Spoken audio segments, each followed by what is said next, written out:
Hey, welcome to Full 42. We're on time for once. At least once this year, maybe. We're always a few minutes late, but this time we were ready and we got our list ready. We got everything ready to share. I'm gonna mess something up here, Yep. but Yep. it feels too much like we're on top of everything. We didn't even get the comment section telling us that we're late, and that feels weird. Hey, we were ahead of them. You know why? Which I guess will come out in part of our announcements. It's because this is technically our second time doing this today. That's true. That's true. So I think the practice round earlier this morning kind of helped us be ready for this evening. Yeah, we did a weird thing. We'll talk about that Yeah. in the announcements. Not weird. Not weird. I mean, that's how rumors start, man. A weird thing. Not a weird thing. We did a different thing. Is that better? A new and exciting thing. An exciting weird thing. Not weird. It's not weird. It's not weird. I mean, you're making it weird now, but it's not weird. Only because it's fun to make it weird. That's true, yeah. How are you guys? Well, good to see you. Hey, don't text while you're driving, but glad you're listening. Yeah, Brandon. Jeez. Yeah, I hope everybody's doing fine. We already lost fine. Eric. Hope everybody's doing well. We are going to be talking about our top 5 games. I didn't tell anybody. I forgot to post about it. Our top 5 games in 2006, right? I knew I'd forget something. Nope. 2016. There you go. Okay. See? It did not even take 2 minutes before I messed it up. Unbelievable. There, I posted about it. Great. That's awesome of you to do. I didn't say anything about it. I just put the post out there. So okay. Steven. Hi. What's going on? Yeah, so we'll be talking 2016. It was a pretty powerful year, actually. And we've been doing this since like 2010, doing each year and kind of thing. And each year that list just keeps getting bigger and bigger. I can see it's interesting, like going through it. I'm like, oh, okay, that year, I remember that year was where I started collecting like this big chunk, and it started getting bigger and bigger and out of control. And now I am where I am. Yeah. Yeah, 2016, I'm right in the middle of it too, right? I started going to conventions in 2013 with my neighbors who got me into Arkham. So I'm 3 years into the convention scene. My collection at this point, I mean, I dove head first in the deep end. So my collection at this point in 2016 is probably already gotten over 1,000 or 2. That's insane. Yeah. Okay, you went too far.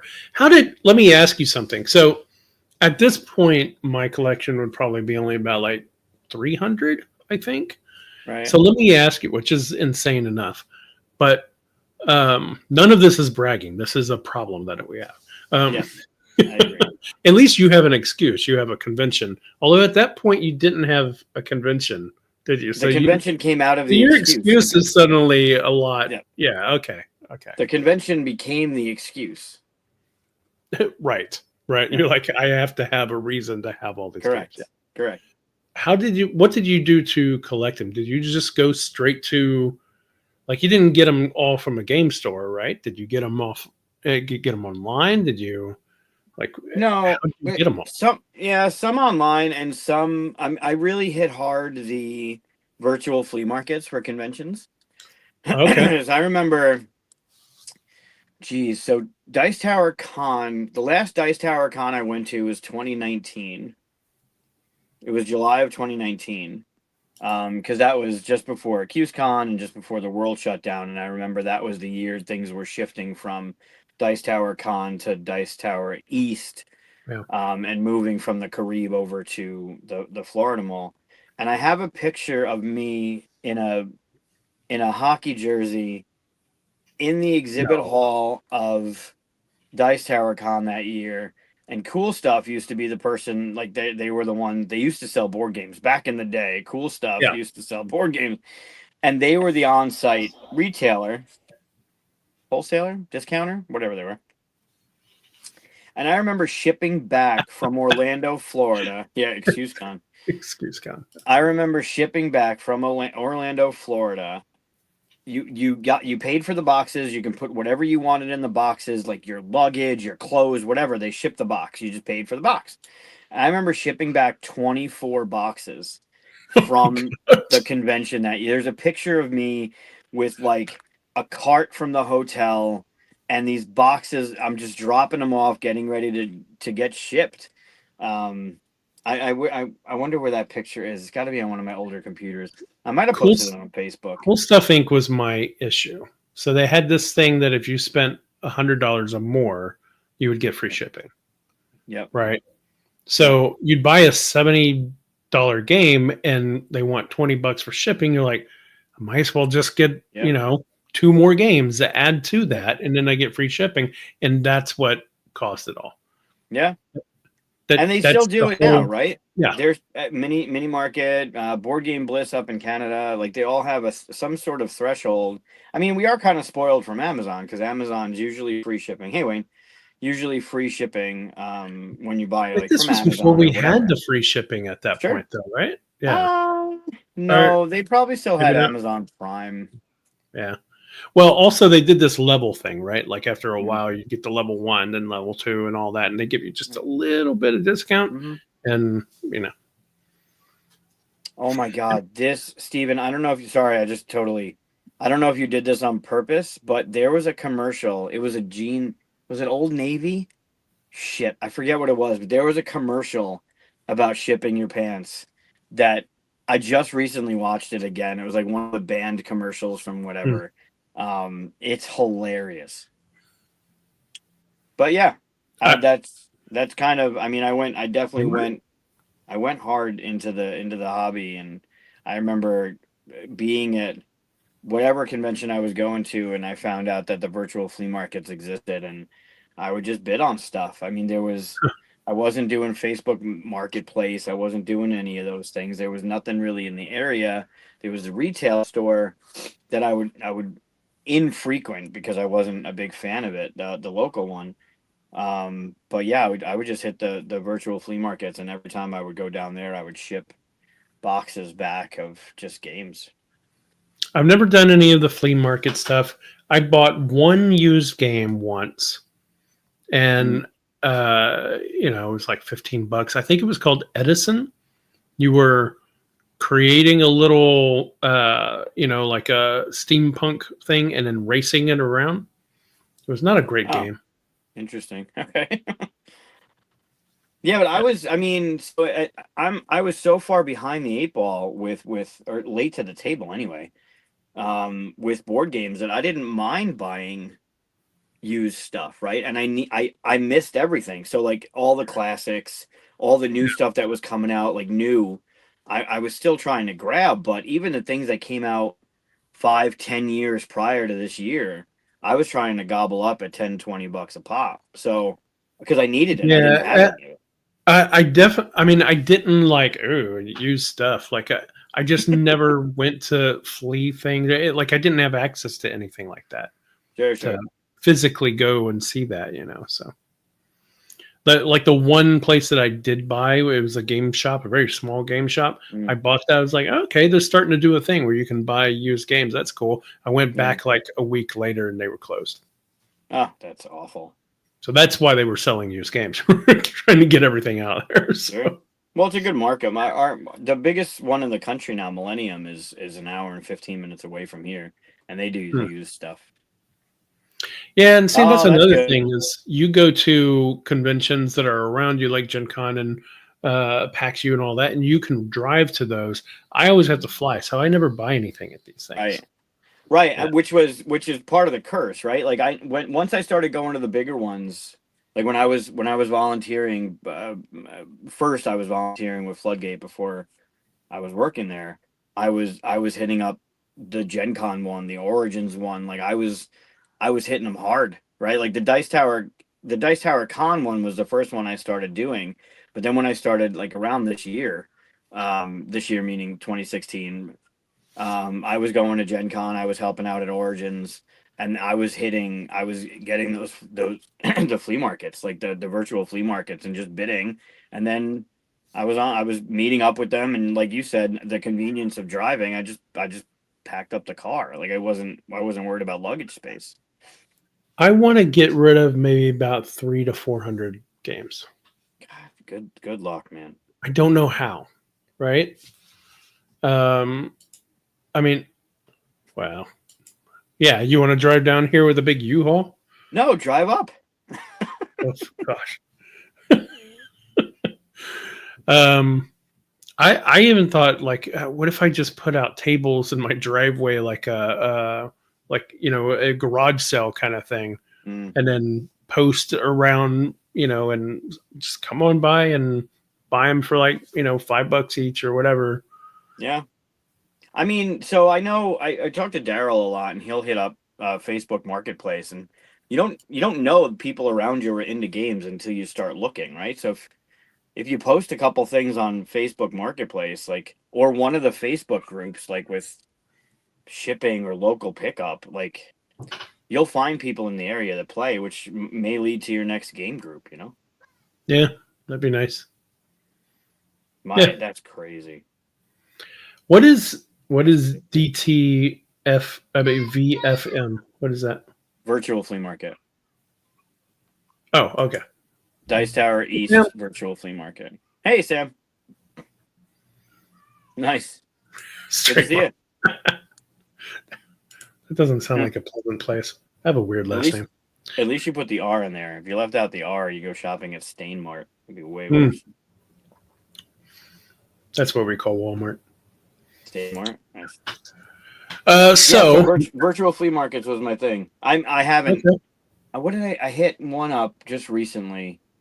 Well, I grabbed the Smurfs game from Steph at the Gathering because she had posted that before this is what I'm going to have at the flea market. If you want it early, you can get it. And I forgot what else. It might have been Gen Con last year, but it was also, it's super addicting for multiple reasons, because then it was like there was a virtual flea market, like meetup, and then you would meet on that Saturday at 9 o'clock or whatever it is, and then have your little sign with your name and exchange. But leading into it, I didn't have to set up any time to meet anybody. I was just like, yeah, I'll be at this booth, just come by whenever. So I would, like, people would come by like I was a drug dealer in a booth, and they'd be like, I'm looking for Michael. I'm looking for and everyone's like, what are you even doing? And behind the curtain was like just games of shit. Like they would just come and drop it off to me. I haven't done it in a while, like that hard. That's funny. It was super convenient, especially starting up and building the convention library. Like when that started happening, Yeah. it was just like if it was $5, $10, I really didn't think about it. I was just let's just get it, put it in the library, and better to have it. It could be a gem, it could be a piece of shit, but at least I had it. Yeah, I mean, how big? Don't you want to cut down your library at this point? I do. The problem is I don't have so 2019 was the first QsCon, and I had an analog sign out for the games, but I don't have a scanning. I haven't been scanning because I mean I know the majority of the people that show up, so I don't necessarily worry about the library. But the problem is now this past year was the 5th year. I don't have any data of the stuff that hasn't been used, that hasn't been taken out of the library. So I don't know how to curate it. So I need to start this year. Get rid of all the doubles. Process. I know you got like 2 or 3 of the same type of games. I do, and I do.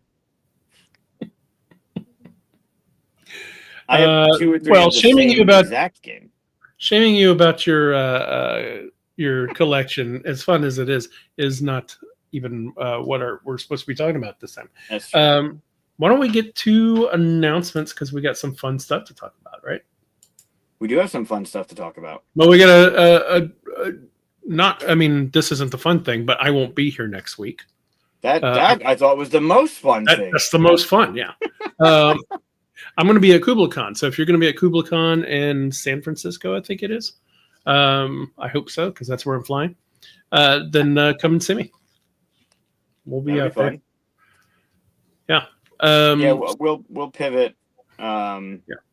I gotta check with someone to make sure that they can make it, and then we'll have a show without Chris next week. Yeah. There'll be a show, just not as good, obviously, right? No, it never is when you're Yeah, not right, here. yeah, of course. So that's one thing, but the other thing is, do you want to say it because I can't remember the name of it? Hold on. I would first say that as of right now, there are still 2 days left of Flamecraft Duals. Oh yes, that's another one, of course. If you haven't gotten And on there, which we're going to be playing after we do our top 5, we're going to go into playing with the Fountain Dragon, or the Fountains, not the Dragons, the Fountains and the Fancy Dragons. Last time we played with just the Fountains, and I won. God, this time we're going to add the Fancy Dragons in, which I haven't played with yet. So we're only 20K away from 1 million. wow. So and you're in that 48-hour period now, so yeah. So now it's gonna hopefully that's great. Get right over that hill. Just, I mean, at this point, like you're basically in the same spot, but it's just fun to hit the little milestones, right? Or the big milestones. Yeah, sure. Yeah, it's nice to say it's better than a almost $1 million campaign. Right. So yeah, I mean, I put the link if you want to go check it out. If you haven't, what have you been doing? We've been talking about this nonstop, so yeah, go check it out. Yeah, and we're playing it again. So if you want to see how it's played, if you haven't watched the other 2 episodes where we played it, we'll be playing it later tonight as well. College bro, that's funny. I'm sure you'll find someone that wants to play. I'd feel bad offloading my Cards Against Humanity to someone. I have it too, but yeah. Thank you, Ty. So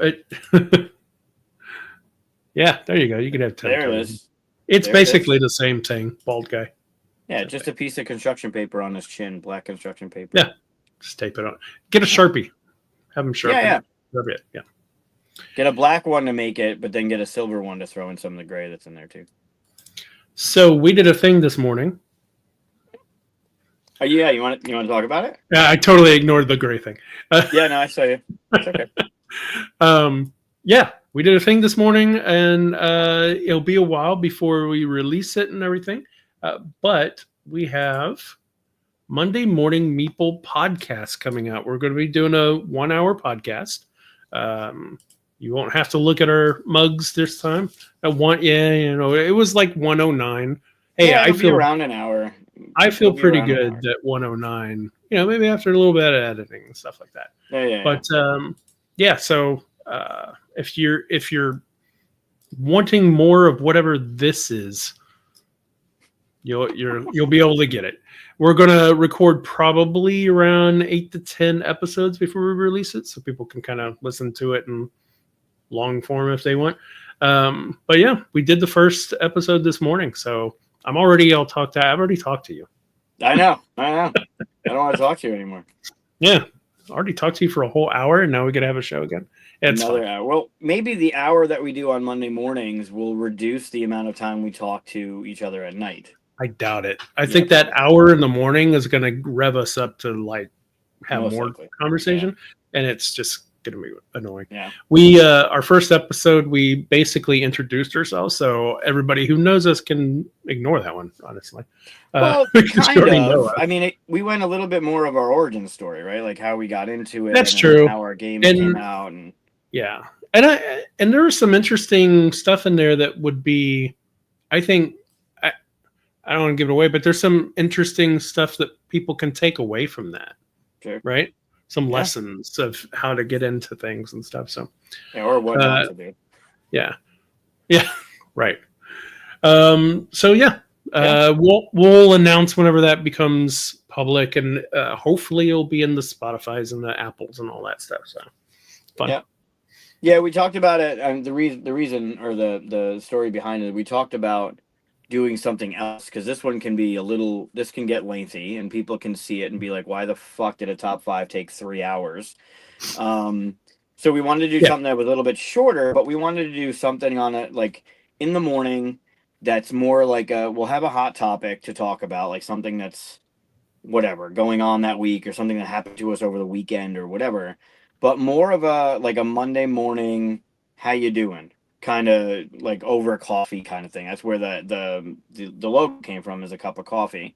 But like just us talking about something, but also like just a little bit of a like what's on the agenda for the week, because we have such a good time at night talking to each other, and we don't see each other often. Like we've only seen each other in person. You could probably count on two hands, right? 4 or 5 times at this point. Yeah. I mean, yeah, both gatherings, couple other major Gen conventions, but Cons, yeah, yeah. PAX U. So we don't see each other that often outside. We talk to each other like through Discord and stuff, but we don't see each other that often. Right. And I personally, I don't want to speak for Chris, but I really enjoy our Monday nights talking about stuff. Yeah, don't Like speak for me. even if it's our rants or our like, tangents that are 3, 4 tangentals, whatever. Um, so yeah, we thought we'd start Monday mornings with like a what's going on kind of thing, and record them in podcast form more, so they can go out. Maybe not necessarily with visuals, although the visual will be available. Right. Yeah, and it It's it not was good to meant talk. for, yeah. Talk about. Mhm. We're not going to be showing anything, pictures or anything like that, because it's audio only. I like that we finally got you a good camera, and then we were like, let's go audio only for the next. Yeah, It's like, oh, okay, we can see a lot better now. Let's make this next one audio. yeah, whatever. I don't like this. This will all change. Oh no, I love the new. I love that it's much. It's always been weird that your camera was like fuzzy next to Yeah, mine. I like this so much better, I don't know and your why. lighting looks good too. Yeah, Yeah, I mean it's because the cameras. I mean, I'm using my iPhone, not my MacBook. It's just basically, I don't know. It's weird. yeah, So anyway, yeah, that's happening. yeah. What else you got for announcements? Um, well, before we get to Luca's painting for today, well, we'll announce it. I'll announce it. We'll announce it. So there's a game coming out. We're going to Kickstarter with it, in June. That's a co-design of mine, and to kind of lead into the launch and to celebrate the game, we are going to have, this is 3WS. We're going to have a contest running a few weeks long with special guests that are going to rank the mosaics that are made for that week's contest. And we'll go over it again, I'm sure, but this is kind of the layout. Starting on June 2nd, so it's only a couple weeks. Starting on June 2nd, we're going to have a mosaic contest with Cardboard Alchemy. This side? This side. Which side are you on? I keep forgetting if my camera's flipped. Are you on this side? Yeah, yeah. Okay. With Cardboard Alchemy. And the idea is the mosaic for that week, the contest, is going to have you making a mosaic with Cardboard Alchemy titles in mind. So Flamecraft, Duals, Critter Kitchen, Andromeda's Edge, if you want one of those weirdo alien things in it. But a Cardboard Alchemy game nonetheless. And then the week after it starts, we're going to have Peter Vaughn on to rank the best of the entries. But then that's going to start a different contest with KTBG games in mind, and you're going to make a mosaic for that next week with Maple Valley, Creature Comforts, Cafe Barras, whatever you want from that line. And Do I then we're get going to to have Sean participate? Jacquemin on to rank those in the top 10 of the entries. Then we're going to actually go into the game and look at the creatures from the game. And the third week is going to be 3WS focused with the creatures from the game as your mosaics. But then the fourth week, we're actually going to have a special edition video with Jamie Stegmeyer. And we're going to have Stonemeyer games be the focus. So you can do any of the spans. You can do Red Rising. That Fox logo would be really cool. You can do Scythe if you want to do any of the animals that were in that. Apiary, any of the Stonemaier games, and then Jamie is gonna rank the top 10 entries from that. So it's good, and then the idea is going to be a ramp up to the launch, which will be June 24th, and then that last week will be Jamie's video. Like that'll be Stonemaier's week, and Jamie will be doing the video. Here's a with good us for that. question. I was Can wondering you this only too use myself. pieces from their games to make the mosaic? No. Although No. I would still do it as a personal challenge. I was just asking, can I do it? Would that be against You the rules? definitely can. So there's going to be. So we're thinking internally. Not everyone's going to want to break open their games and get the pieces and throw them on a table and start going to town with those pieces. I do. So if you want to, that's great. You can do it. There won't be any rules in that. It just has to be the only overarching rule is that it has to be from that whatever that theme is from that week from that publisher. But we are going to have a digital version of it on Tabletopia, I believe. So you don't have to. There's no paywall for it. But we're going to have the actual meeples from the game, the animeeples, the flamingo, the whale tail, all that stuff. We're going to have a digital version of it, so you could go into that, make your mosaic with those pieces, take a screenshot or whatever you want to do with that thing, and submit that digitally. So you don't have to rip open your boxes and play through, or rip your stuff apart. You can just use the digital representation, and there'll be a little bit of a secret in the digital version that I'm not going to say. I'm going to let that be Okay. You can find out on your own, but And this is all to promote the Canvas Critters game, right? to promote Canvas Critters, which will launch on June 24th. So June 23rd, that Monday show, we'll have DeVito on from 3WS, and he'll rank the best that are Canvas Critters focused. So the fox, the birds, the cat, the deer, the frog, the husky, Bianca the bunny. Those will be the main focus. And then that's the 23rd of June, which will lead into the 24th of June will be the launch of the game. And we're only doing a 14-day campaign. It's going to be another quick one. So that last week when the game launches and the rest of that week until the end of June, that'll all be Stonemaier. And then we'll have Jamie on to do a video, a recorded video. It won't be live. It'll be recorded live, but it won't be a Monday night show to rank the Stonemaier ones. And then there's one more thing at the end, which I'll save for later as a little nice. Yeah. Sounds like all kinds of awesome stuff. That's cool. Yeah, so 3 weeks, I mean, basically 4 weeks in a row, we'll have Peter from Cardboard Alchemy, Sean from KTBG, DeVito from 3WS, and Jamie from Stonemaier as guests doing a thing for these entries on our channel. So I'm super excited that it all came together. Kind of finalized the dates and everything last week and got confirmation that everyone could do it. The email with Jamie was amazing. The back and forth with the ideas and stuff. Very excited to get to talk to him, as well as Peter and Sean and all the other people, DeVito. Yeah, it'll be fun. It's gonna be a good. It'll be a good month of fun and chaos and creativity. Yeah, I won't enter the competition, but I will still do it for fun. You should 100% enter the competition. Why wouldn't you? Yeah, no, because I'm part of the show, and I'm also part of one of the publishers. Right, sure, but your name won't be like we're gonna submit we'll submit the mosaic anonymously. It's not like, well, this is Chris's. I'll show it. I'll be like, hey, I did one, and then That just that'd be weird. Like, yay, I won. It's weird. Yeah. Whatever. If I would. So yeah, that's coming up in a couple weeks. Actually, we'll have more about it.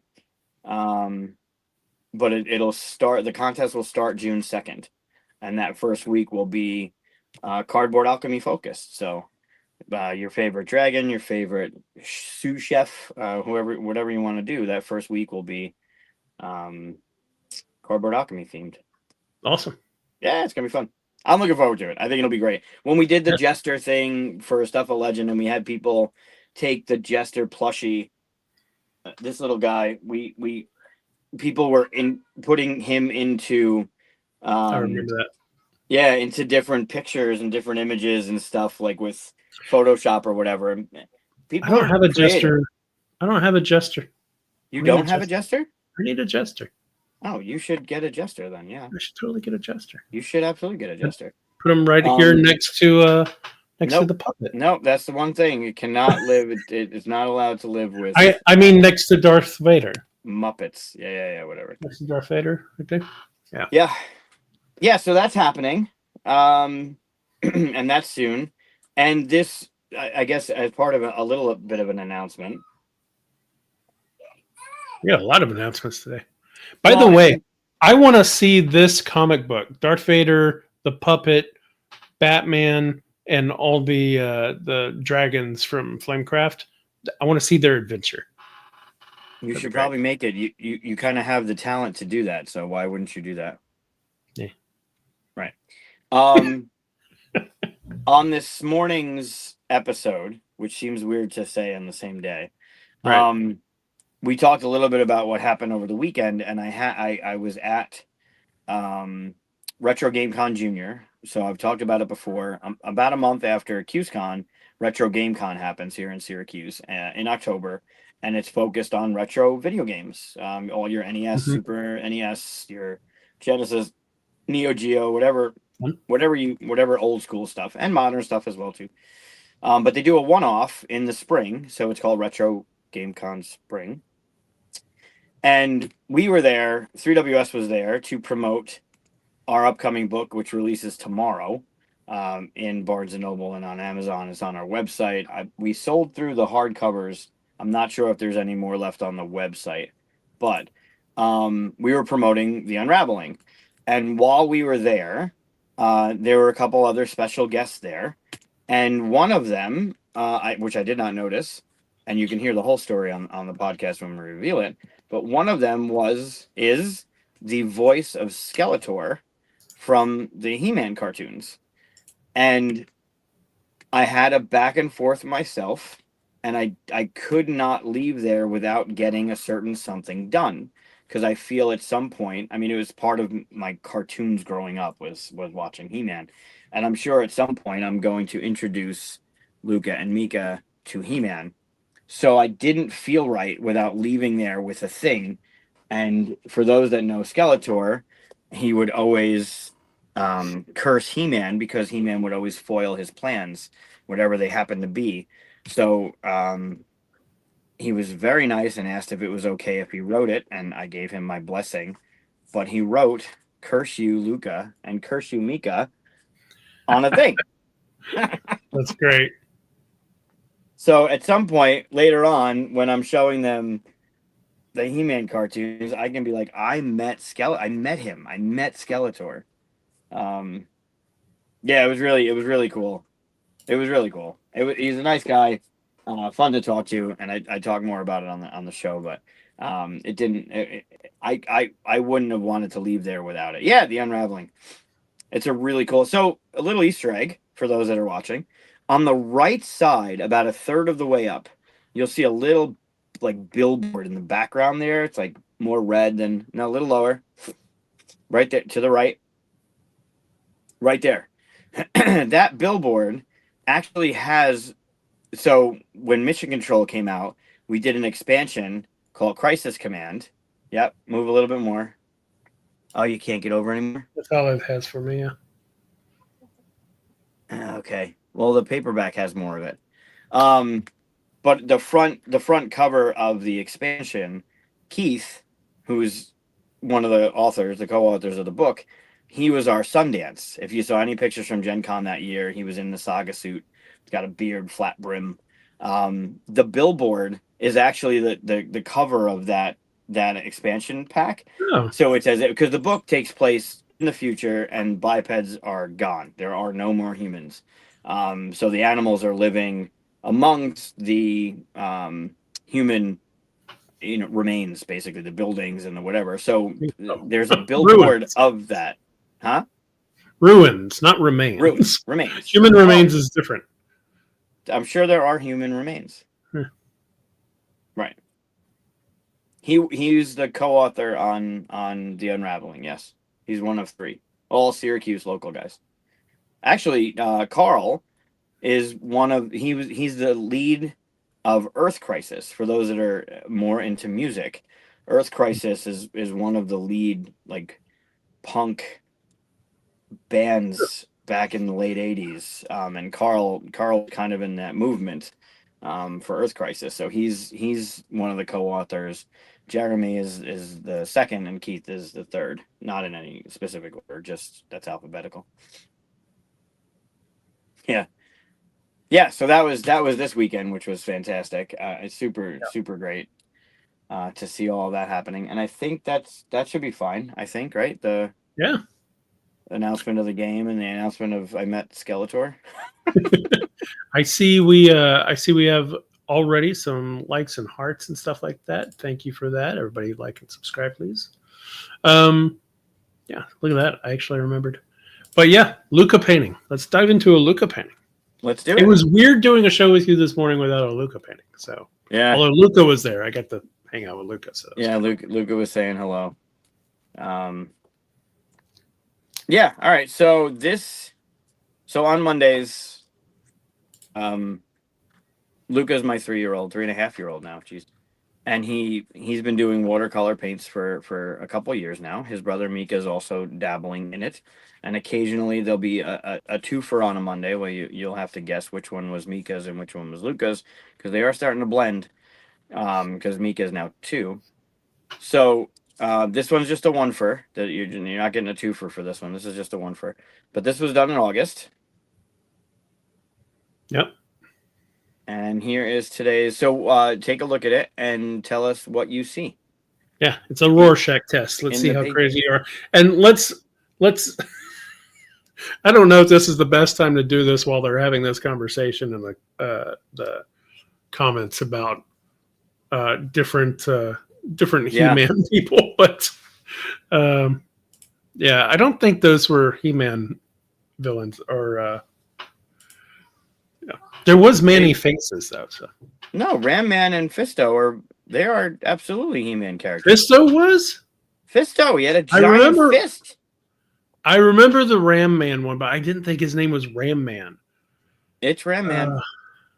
Wow. Okay.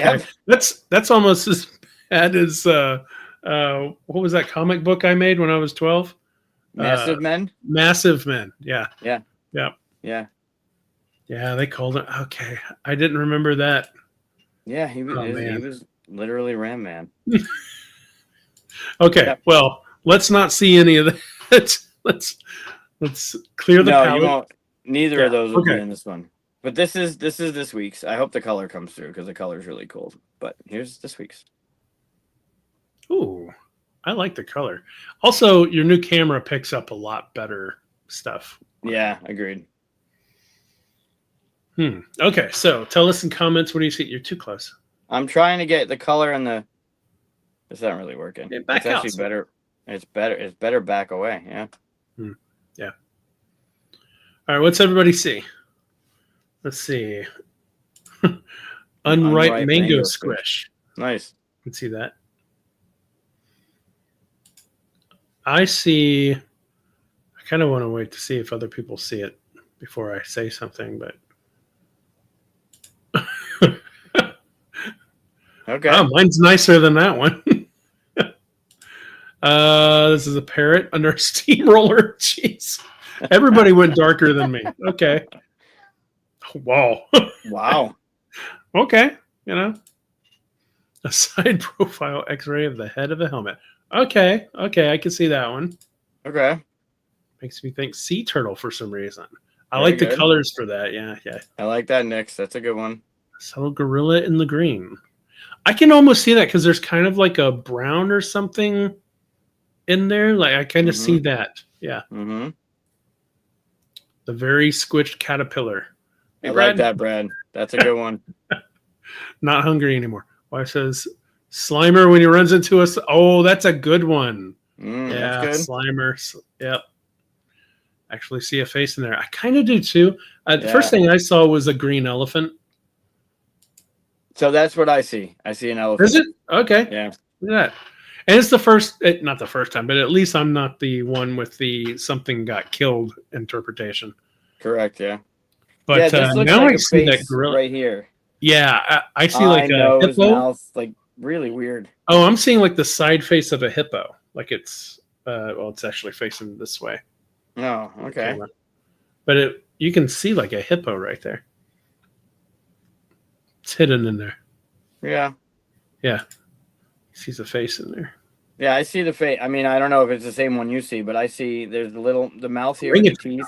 There's the nose. There's an eye. Like that. This is the chin down here. Okay. You Yeah. see it? Yeah, I see that. Yeah. Huh. Yeah, that's good. He doesn't usually use greens. He stays in warm colors most of the time. Yeah. A Yeah. The little green, the dashes of orange, blue. the yellow, the brown. That was this one. Yeah, I like that one. I do. Cool. I also do see the sea turtle. Like I see one. This is like one of its flippers. Are they flippers? They're not arms. They're flippers.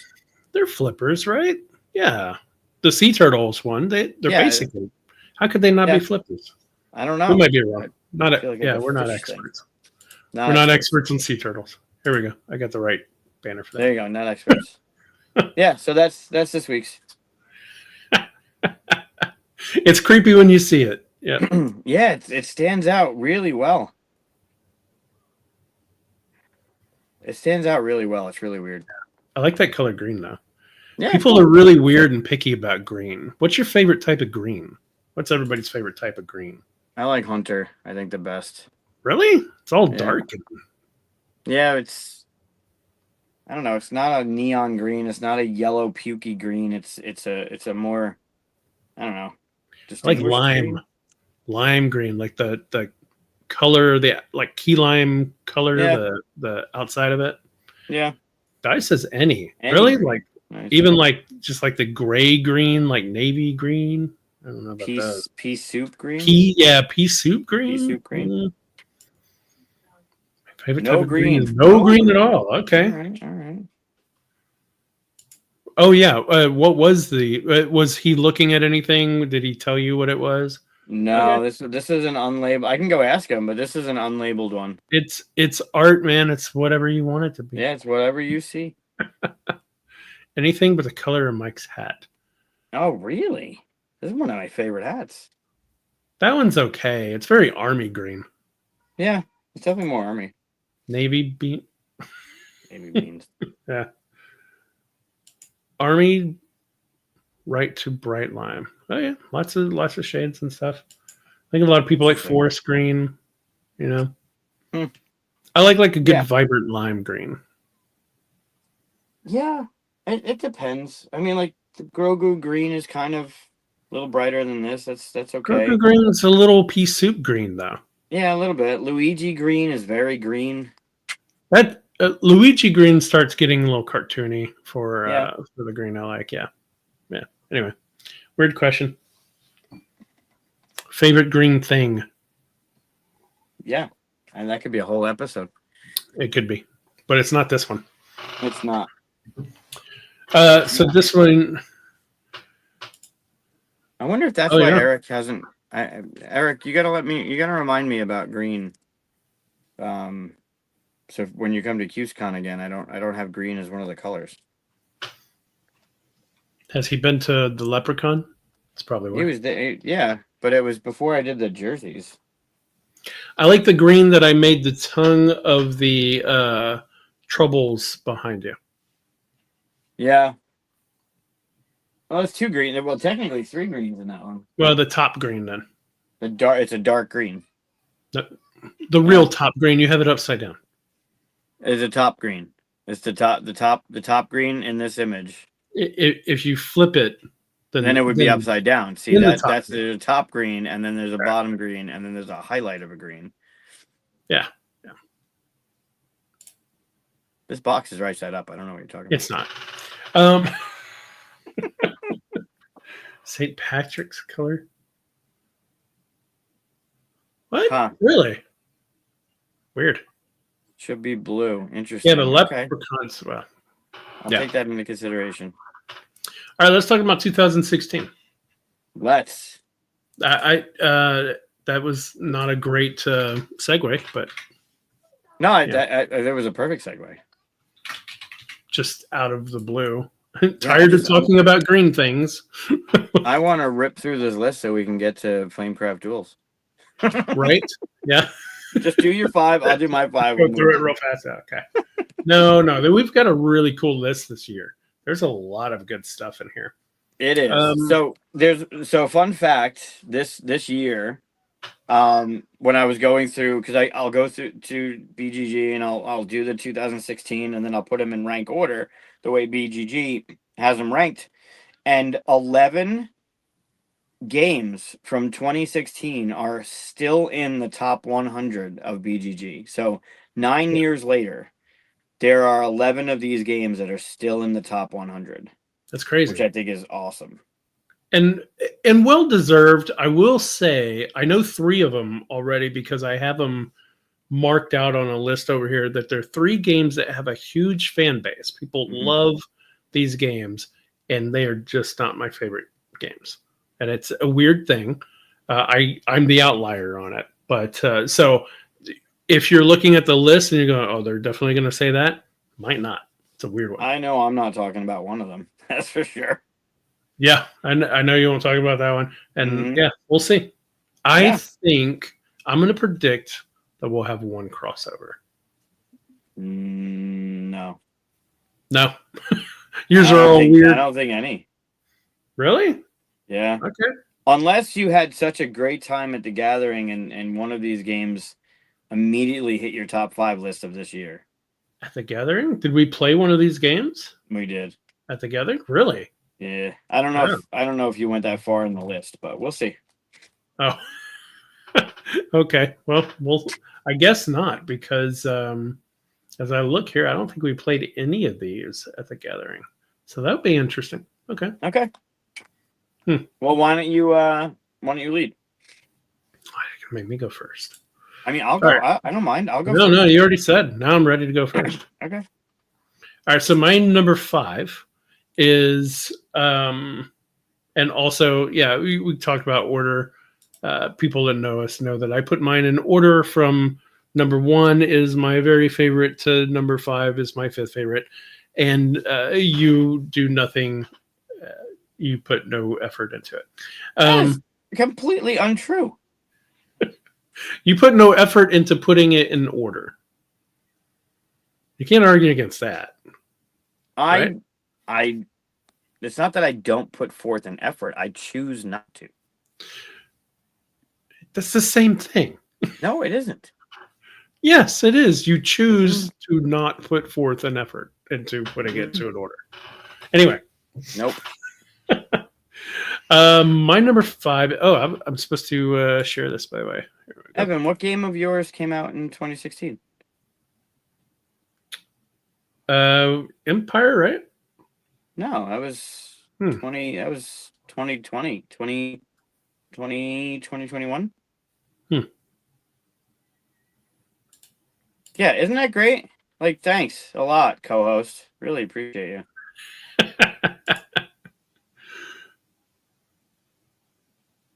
Oh, top games from the gathering. Yeah, I played like 4 of his games. Yeah. 3 or 4 of his prototypes. All right, so my number 5 is a bit of a cheat because it's 2 games this year and many more games later. It's Exit. Oh, okay. And it's basically the whole series as a whole. But this one was the first one I played, and I think what's the other one? Pharaoh's Tomb was also. I bought them both at the same time, and I don't remember which one I played before the other. Probably knowing me, I did Pharaoh's Tomb first, just because that sounds more interesting. Yeah. But I've played so many of these. Aaron and I really love digging into it. It's an hour or 2. We really love puzzles, stuff like this. We've made a few games for fun in this kind of genre. Sometimes, because I run RPGs, sometimes I will put my players through something like this in the Dungeons and Dragons or the Star Wars settings and stuff like that, and they don't like it, but I like making it, so it's fun. Players don't like it. which I is have probably why you have a hard time getting I've had people to some of buy them it. explicitly tell me I don't like it when you do these puzzle games, and I still make them. I'm like, well, I like it. You just figure it out. Unreal. But yeah, I really like the exit games, and I think out of all the other ones, because there's unlocks and there's many others like this, but I think these are my favorite ones. Unfortunately, they can only be used once. I have a bunch of useless boxes piled up of ones I've done, but Mm. and I do like the puzzle ones that they have now. Those are really interesting. Yeah, they have a couple, like Advent, they mentioned, that they have the advent calendars, the puzzles. yeah, I haven't done the calendars. Mm. Yeah, it's cool. They're good. My only thing with them, I played Unlock before I played an Exit. Exits are a step up from the Unlocks. They're definitely more challenging. I just don't like that you ruin the stuff. And I totally get that. I have a lot of unlocks as well. The problem with unlocks, so the Exit series is made by a couple, a husband and wife, I believe, and they make all of them, and so they rank them like this one's more difficult and this one's less difficult, that kind of thing. But they all have a very good consistency of depth of puzzle and stuff. Unlocks vary wildly. They Yeah. have different designers, and so they have different feels and stuff like that. So, and sometimes that's a good thing, sometimes a bad thing. If you play like the dinosaur one, Mhm. there's an interesting thing in Unlock. There's an interesting thing in the app that you use Mhm. that you actually move around. Yeah. That's kind of cool. But that also means that sometimes you have unlocks that aren't great. Sure. Whereas exits, I always kind of get the range. The range Yeah. of them are always in a good Yeah. place. So I like the Yeah. consistency for it. They are very. Some of them are, without giving too much away. Some of them are challenging. Like, for good reason, they're challenging, and they push you to think about things more.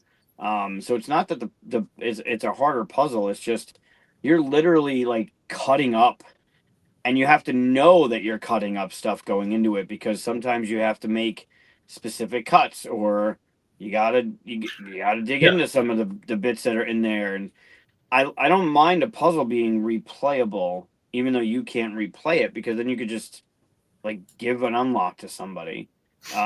Just a couple. I've played a couple of these, and they're definitely like the ones that are challenging are challenging. yeah. Um, they also have, and I don't know if you played any, and I haven't yet. They're called Redo or Undo. I've seen them. I haven't played them, but Yeah, yeah, I'm yeah. curious. I don't know about those. If anyone's played them, are they replayable, or are they also you got to cut up your shit? I don't know. Yeah, Yeah, yeah, yeah. yeah. You Sorry, get I you couldn't get remember Marcus the or Amanda. designers, although they're here. But on BGG, I should have just looked right there. But yeah, they make amazing games. Yep. So Yeah, they're replayable. Yep. okay.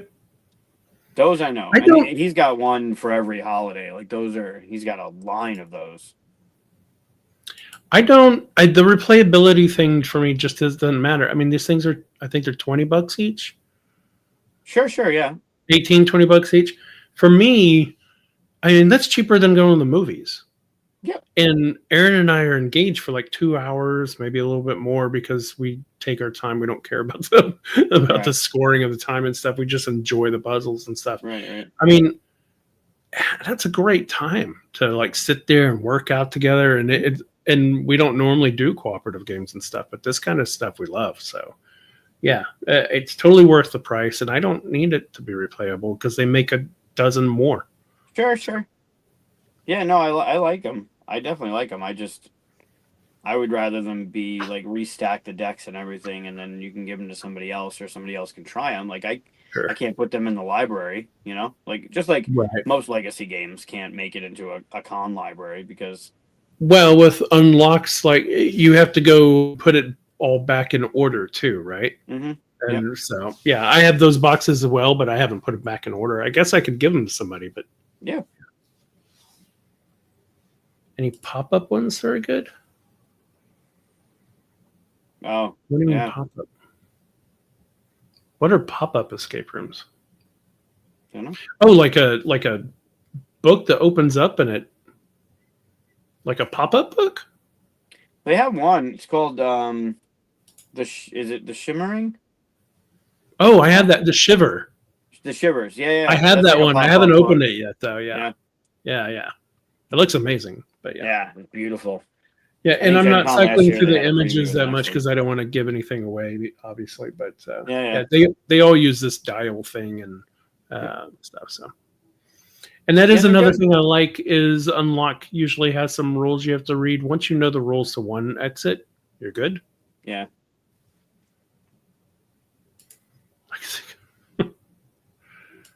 Yeah, the pop up book ones. Okay, interesting. Yeah, the Shivers Yeah, is beautiful. it is. So what's your number five? I'm going to start with one that I've talked about on numerous lists for numerous years. It came out this year, so I Hey get to Matt. talk about it. Hey, Matty P. Um, Not Alone. Oh yes, you have talked about this one before. Yep. It's one of my favorites. It's such a fun one to get to the table. The only problem is I'm usually the one because it's a one versus all because I am teaching it. So I'm usually the one that's playing the alien, but it plays up to 7, which is a great number. It's a one versus all where you're basically this creature, this alien, this whatever, living on this planet, and people crash land on your planet and they're trying to get off. Everything that's said, trying to get off the planet, everything that's said must be loud enough for everyone to hear. Um, Kind of, yeah, the monster one. I mean, you're a creature that's living. Think like Predator, like Are you it, hunting the humans? you are. I like how you told the story of this from the point of view of the monster. Yeah. You're just doing your thing, living your life on your planet. These humans crash on your Yep. planet. Yep. They it's, crash on the planet and they're it's trying to get obvious that off the you always planet. play the alien. Yeah. Just because I always play the alien. But so everything in the game has to be said out loud. You can't hint, you can't gesture, you can't. Everything's got to be said aloud so the alien creature can hear what's going on. And you can say whatever you want. You can specifically say that you're going to a location and not. Um, but the idea is in the beginning of the game, everyone has the same 5 cards. The same 5 locations are available for you to go to. The one player has 3 cards in their hand, and they can play them at various times. The cards say when they can be played. Play before, play after, play during, whatever. Um, all the humans decide to go to a location, and they take one of the 5 cards that are in their hand and they put it face down, and that's where they're going to go. Cool. Now, when that's done, then the alien gets to react. Um, Sometimes before the cards are played, sometimes after. The thing with the cards that you're playing down is you don't get them back until you go to a place to refresh. And there are locations that let you play 2 cards and then pull one back. Like there's a whole bunch of card play in the locations you go to, but you only have 5 cards to pick from. So in the beginning of the game, when you're playing with more people, you have a good opportunity to get somebody and injure them. And you have 3 hit points, and then if I can get you down to all 3, then I get to move my up on my track more. Um, but then if you get to a certain location, you can start unlocking one of the 5 other locations, and all of a sudden there's 7, 8, 9, 10 locations you guys can go to, and it makes it really Hmm. difficult for then the creature to track you down. Um, but it's really, I mean, I've every time I've played this game, Hmm. it's super fun. I adore it. I think there's an expansion I've never played with. um it's a great play count. It's really easy to get to, and then there's that, you're immediately into that whole like they're gonna get me kind of thing, and the bluffing, and I'm gonna talk about going to a location, and maybe you're doing it to try and get someone else to go and you don't go and then they get hit. Like it is cooperative for the other players. Like they don't want to die. They want to, there's a track, and if I can get my thing to the center before you get your thing to the center, I win. And your thing to the center means you fix your ship and you blast off and you're out of there. But the game has always been a hit. It's super fun. There's always those fantastical moments of you got me or you almost got me or oh my god, I thought I got you. It's really fun. Nice. I love this one. I don't see. I guess these are the There. locations. Okay. Those are the locations. So the top 5 are the first 5 that are available to you in the beginning of the game. Those are the only ones you can go to. And if I don't know if you can zoom in anymore, but each Mm-mm. each one of them has an ability that you can do if you're there. And the only way you get to do that ability is if I'm not there. Like if I'll have my little tokens that go down, and if my token goes onto a thing, I'm protecting that location. If you're there, not only do you get hit, but that location can't activate. But if I'm there, that means I'm not in one of the other 4 locations, which means you can activate the shit out of those other locations. Hmm. It's just, and then I have the cards in my hand that let me manipulate, and I have extra chips I can put down, and I can. It's super fun. I love this one. That's cool. Yeah, You said it plays up to 7, so you could have 6 people up against you, huh? yeah. It could be. It could be. It's a 1 versus 6. That's cool. All right, you want to do your number 4? Yeah, I'll do it. I'll come in with Let's another do it. one. This is a good year for a bluffing type of year. Do I want to do that one now? Bluffing. Yeah. How do you find so many more games that I don't even? Yeah, this one Oh, unless you you did that. might I'll You go with this one next. you It won't goes do that. along with Not Alone. So Not Alone is ranked 916. So it's in the top 1,000 on BGG. Um this one unfortunately is ranked 4284 on BGG's Wow. ranking list. Right. But it's one of the first games I played from Button Shy, and it's even easier to get into and get to the table because it plays 8, and there are 8 wine cards, and there are 8 poison cards. And on your turn, What's it called? depending on the number of players, it's called In Vino Morte. IN space VINO space IN IN space. There we go. There you go. So it's ultimately it's the Princess Bride where Hmm. he's playing the wine game and he's trying to switch him around. On your turn, you get all the cards. You get all 16 cards, and you pick whatever you want of a spread for the number of players. So you can pick 7 wine and 1 poison, or you can pick 7 poison and 1 wine.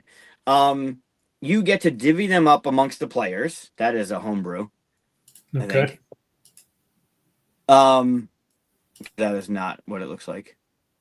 None of Is that is that what what it it looks looks like? like. It actually, they just came out with a pixelated version, like a pixelated. There you go. That's it. You can go back. So you get poison, or you get the wine. Right, the back of the card is all the same, and then you hand them out, and you can pick whatever you want. And as the dealer, you seed the table with the wine or the poison, and then starting with the player to the left, they can either drink what's in front of them or trade what's in front of them with another player. If they trade, they don't get to drink yet. So it's Hmm. either you flip it over and you've now drunk that, and if it's poison, you're dead. If it's wine, you're good. Or you get to trade your card with the person that seeded it, or their significant other at the table, because why would they want to poison them? Whatever you think is going on, immediately you're in the game in that moment, and then you go all the way around the table, and then the player who seeded it gets the last thing. But then I'm sorry, they don't get the last thing. They're the last thing. So you flip over all the cards. If you have a wine in front of you or you drank wine, you move on. You're still alive. If you drank poison, you're dead. And it goes until there's one person remaining. And it goes so quick that you just want to play it again. You hand it off to the next player, Huh. and they do the same thing. It's fantastic. It's that little button shy game. You bring it. You can bring it anywhere with you at any time. Was this one of their first? It came out in 2016. Yeah. So actually, at Gen Con this past year, they have a poison. Oh, They that's have fun. a digital version or a 8-bit pixelated kind of version. thing. Yeah. Yeah. So all the backs are the same, and you put them face down, and you either if you drink your card and it's wine, you're good, and if it's poisoned, you're dead. That's it. And All I'm right. pretty sure it's 8 and 8. One, Hmm. 2, 3, 4, 5, 6, 7, 8. Yeah, it's 16 cards. So there's 8 wine and there's 8 poison, and that's the game. Very cool. I love it. I love it. It's easy to take along. It's easy to play to get to the table. Anyone, I mean, it's turn one. You're like, you have that decision of would they have put a poison in front of me or not, and then do you Right. trade? And who are you trading with? Who would they put? Would they poison themselves? Like clearly, I cannot drink the wine in front of me, right? Like, it's great. Right. It's great. It's so well done. Oh, that's pretty No, cool. I'd everyone try goes that. around once. Oh, I see. So you can keep trading, but when it's your turn, you get to do one thing. You can either flip your card over, which means you drank it, or trade, and that's your turn. Then it goes to the next person. So if I traded with Chris, and then Chris is next, Chris could then trade with me because his action could be to trade, or he can trade the card I just gave him to somebody else. Like it's so much fun. It's so much fun. Really awesome. Yeah. So if you don't have it, Yeah. it's super. I mean, there's a print and play version of it. I'm sure it's up on their website because they just redid it with the Pixel version now. It's just fun. It's a great opener. It's a great waiting for people. You're at a bar. You're at a restaurant waiting for your apps. Like it's one of those games you could bring anywhere. Cool. Yeah, Yep. I'd play that. It's a good one.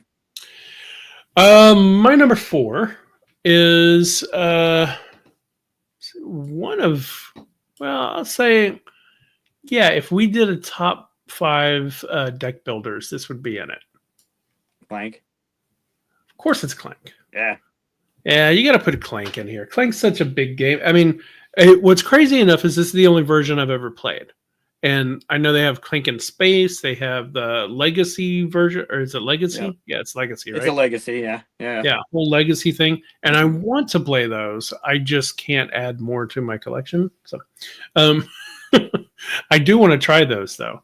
I don't know if I'd like them more or less or anything like that.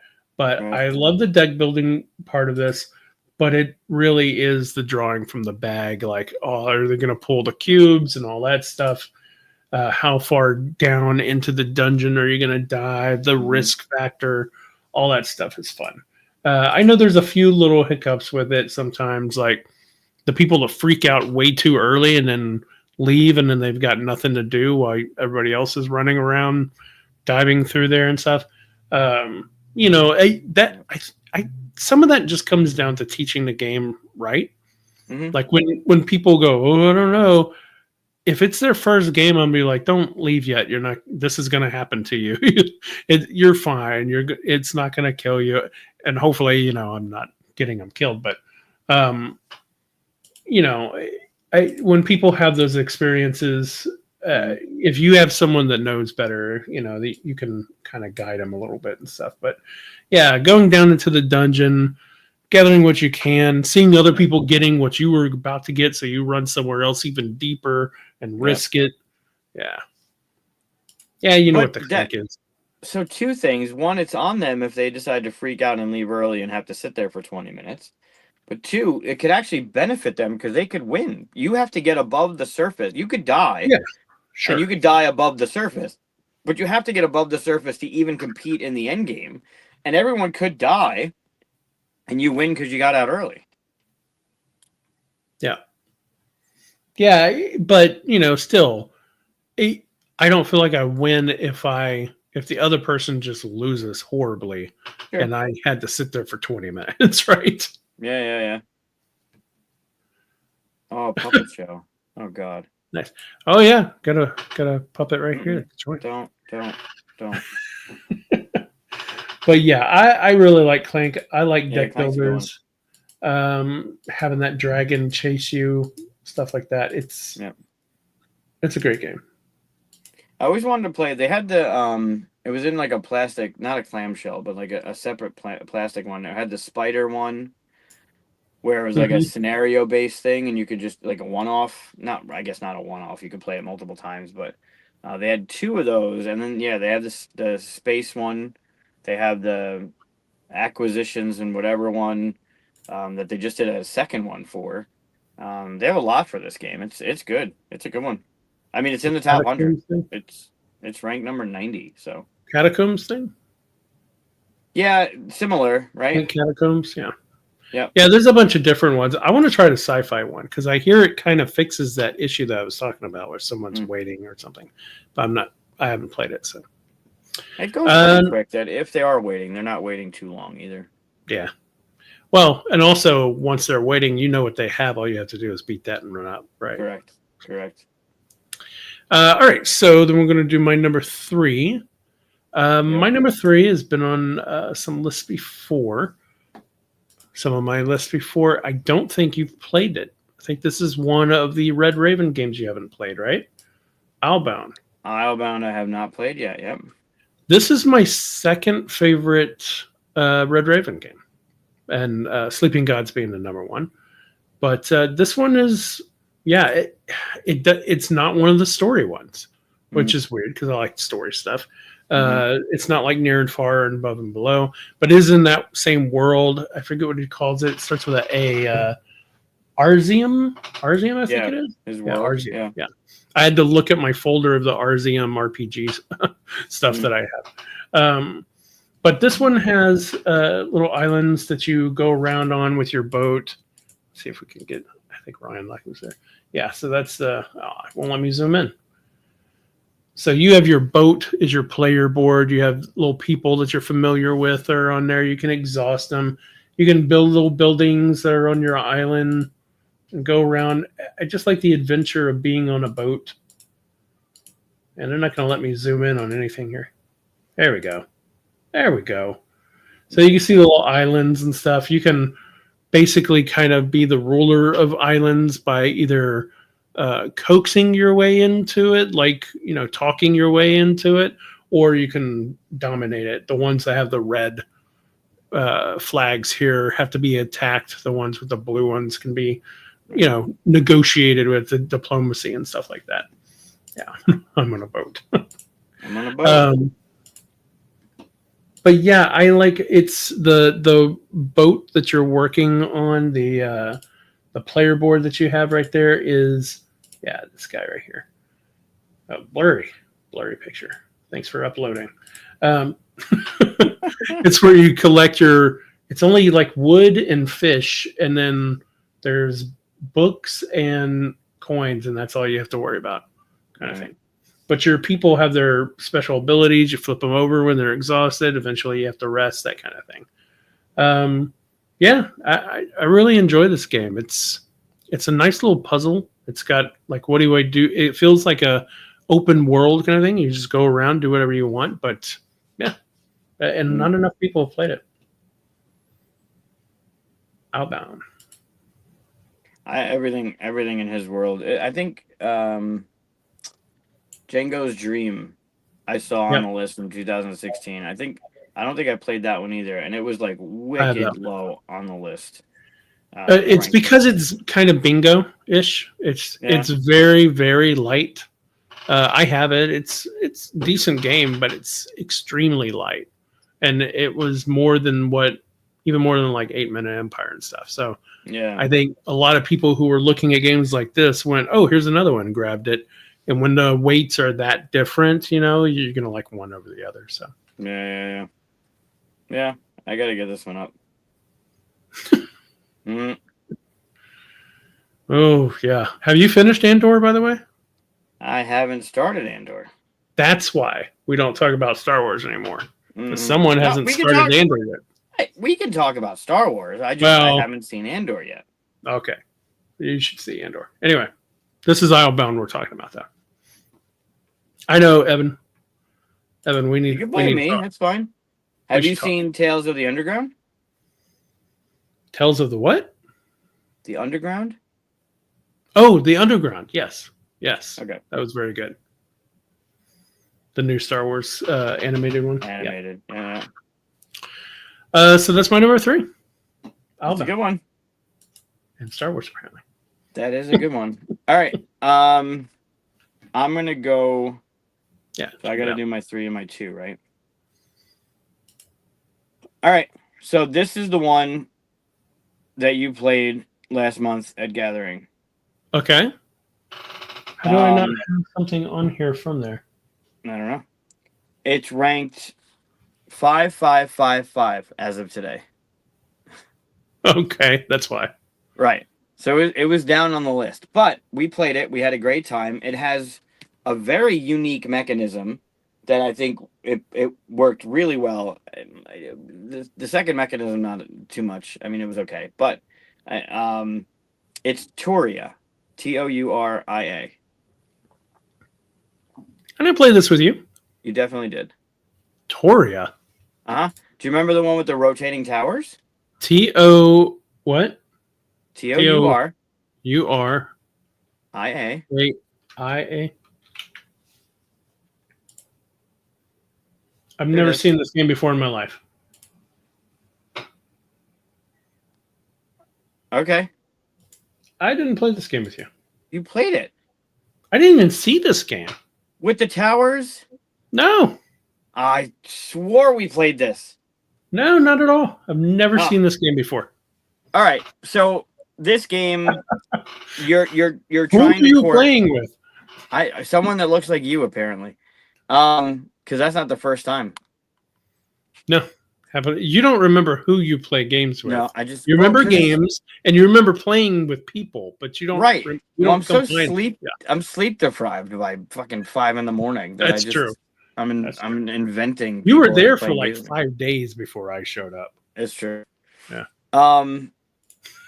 Yeah. Who remember this place? Yes. So the idea is you're trying to collect a certain number of hearts, swords, money, whatever it is, to court the prince or princess of the castle. And you go around to the different locations in the town to do the things that you need to do: fight the dragon, go to the joust, go visit the forest fairies to get special abilities, whatever. But on your turn, you can only take one of the four actions from one of the four towers that's facing you. So if you look, there's four towers, one in each corner. They have four Mhm. sides, and at any given time, there's four actions available to you, and you get to do one of those actions. That's it. Or you can pay somebody to turn a tower. You can get to Merlin, and Merlin will let you turn a tower around. And then when you do that action, you rotate the tower, which is then changing the actions for other players, right? Because the tower turns, and now what's facing everybody is a little bit different. And then you got to figure out, based on the four actions that are available to you that round, how can you go do the thing to get all the other stuff you need. And then along the way, you're picking up these gems from the different locations. And the black ones are cursed. You must take them. If there's no black ones there, you can choose which one to take. And the gems have something special to do with the dragon or the contest or whatever. And then when you get the certain thing that you need to get back to the castle to do the thing, you then have this flip a door mechanism where you're trying to find the prince or the princess in the castle. And if you flip a door that's not the prince or princess, it has a cost on it. And it's either a sword or a heart or a gem or money or whatever. And if you can pay that cost, then you get to flip another door. So if you feel like you've got enough of the stuff to do it, you head to the castle. That's the end game for you, and you're trying to find the prince or Hmm. princess. But if you don't get the right door, you're then flipping over doors that later people, when they get there, they get to the castle, some of it's already been uncovered, so they're not going back at it. I love the mechanism of the towers. I think it's brilliant. It's super fun. The game is light and I mean light to middle. It's not even middle. It's like really light. But you're doing a certain things on your turn, and you're trying to collect the resources to do the thing. Okay. Yeah, I've never seen this game before in my life. Oh, I love it. So we did not play this game. I'd play it though, if you had asked. Apparently you didn't. Maybe I just dreamed about it. More dreams of me. I know. Sorry. Yeah. So Toria is it's obviously not in print. It's 2016, but it's not hard to find. I don't think it's not going to hit anybody else's top list. But I think it's very clever in what it did, and It looks I fun. Yeah. I haven't really seen anything that does, or at least I've played anything that does what this does in its mechanism. Like the hidden door thing is optional. It says if you don't want to play with it, don't play with it. But I really do like that push your luck thing. It does benefit people staying out later, getting more stuff and coming in because you've already revealed some stuff. But the towers, the way the four towers are set up, it's super clever. And I really I don't other than having certain actions available to you on your turn as a normal rule, I don't remember playing a game that has a mechanism that has those actions Mhm. rotating literally with those towers. Like it's clever. It's very clever. Eric, that's too real. Yeah, seriously, we played it this morning. All right. So what's your number two then? Is that one that we played? No, I don't think so. Watch it be one um, that we played. it You might might be be. I don't thinking of know. Arthurian Legends. We played that. What is it? We played our Arthurian Tales. Oh, Tales of Arthurian Knights. Yeah, Yeah, you that, can't even yeah, say it. We played it, but you no, can't say it. right. Um, Same thing. so this is another favorite of mine, and I haven't played it since the new stuff has come out, but it's got dice, it's got a puzzly nature to it. It's right in that D&D world, that fantasy world. It's ranked 275 currently, and it's role player. Okay, role player. That's finally one that was on my list as well. The Although only not. thing with role player is it feels like it's you've now created this character and you had nothing to do with it. You just now you had this character and you got your points and you won. That's my Um, number 8. Yeah. but they added the monsters expansion where you actually take your character and you go fight with it. But it's got that Sagrada-esque feel where there's restrictions and you want these certain things, certain dice, certain colors, certain pips to be on a certain line in a certain location. So it's a very puzzly type of game where you're trying to set up your character and get those dice to trigger in certain ways where they like, and it's asymmetric, everybody's character is different, so you're trying to get your your dice in certain columns and certain colors and certain pips Hmm. to match certain things, and that's changing. Like that person's a human rebel, and if you can move it around you get points, and then you have these other stars that are telling you what you can get. If you get into a certain range you get more points for it. It's so clever. It's really good. It's I just my only thing with it, and I'm not going to knock it because they ended up adding to it and I just haven't played it.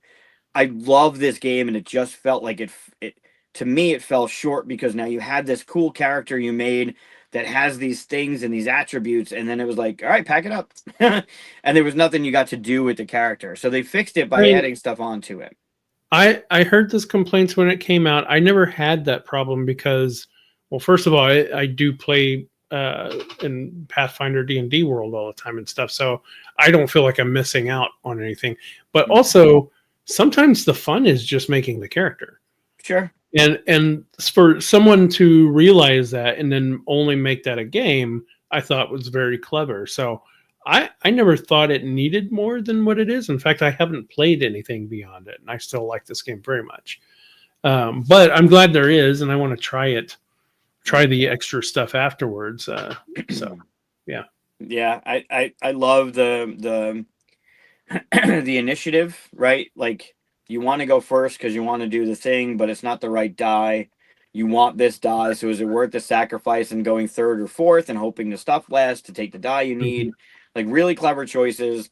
And then there's the manipulation of the dice. When you put something into a certain row, you get to trigger its ability, which can help you like move stuff or like it's got a ton in it that the replay through it is Yeah. great.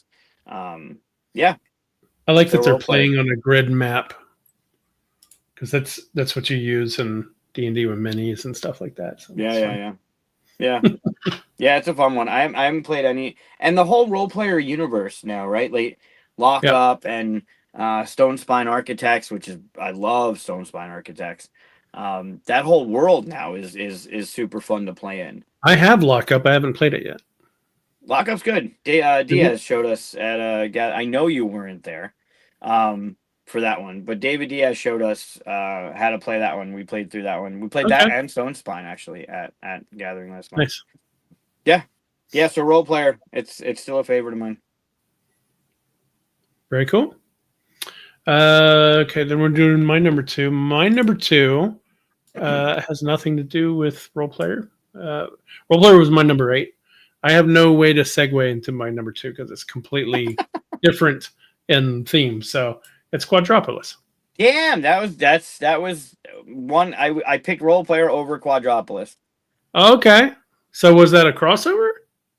No, because it's not on my list. Okay. It's not the next one I'm talking about. So But when Quadropolis. I had my 4. How I do my list, I have my list, and then I highlight 4 I know I'm going to talk about, and then the 5th one will come to me while we're talking because I want something to bounce off of. My 5th one that I picked, even though it's not the last one I'm talking about, was role player. But the other one that I almost talked about was Quadropolis because it should be talked about. Yeah, this one has what if you've played Meadows, it does the same kind of thing. This one did it first, I think. Well, I know because 2016. I'm trying to find one where it shows the board here. There. Yeah, it's just not showing the rest of the board. No. So basically, there's a board out there that has all these different tiles, and you're building your city, and you have a 1, 2, 3, 4, 5, depending on player count. Little guides right here that you're putting down and saying, okay, I have a 2, so I'm going to put this one down so I can grab the one 2 spaces over, right? So what that does is that starts limiting what you can grab. I wish they could find a picture of the stupid board so it would make sense what I'm talking about. It'll be there. Yeah, eventually, right? Yep. Now there's a close-up that doesn't help anybody. Because this is the best part. There we go. All right. So if I wanted, let's say I wanted this apartment building right here, right? I would take a number 2, and put it over here. Or I could take a number 3 and put it down here.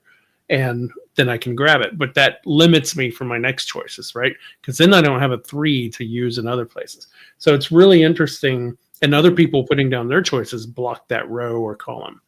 So it's really interesting where you have to figure out which things are most important to you.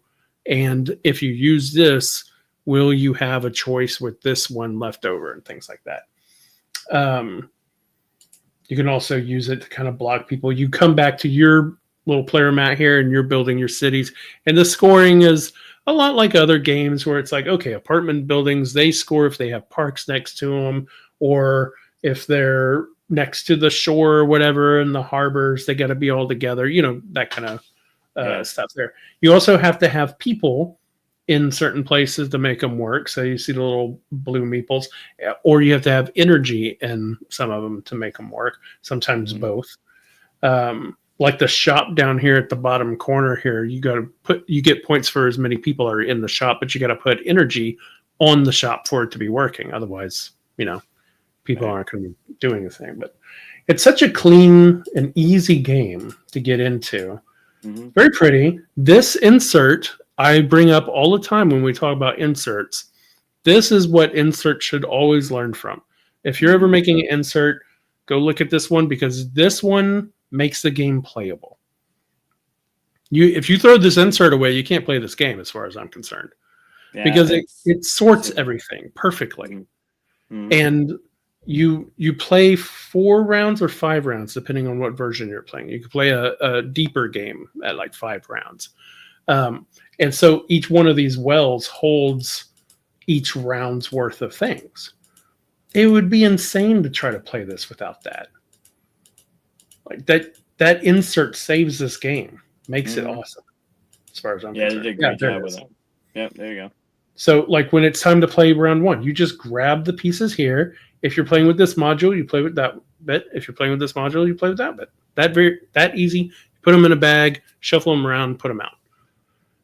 If you didn't have that kind of sorting, you'd be lost. It'd be awful. So. Well, there'd be a bunch of Ziploc bags in the box.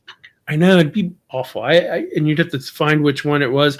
Okay, do we want to use these type of buildings or do we want to use these type of buildings and mix them in? It's just awful.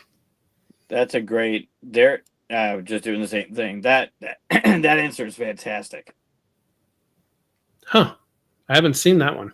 Art Society? Oh yeah, look that one up. It's a I will. beautiful game.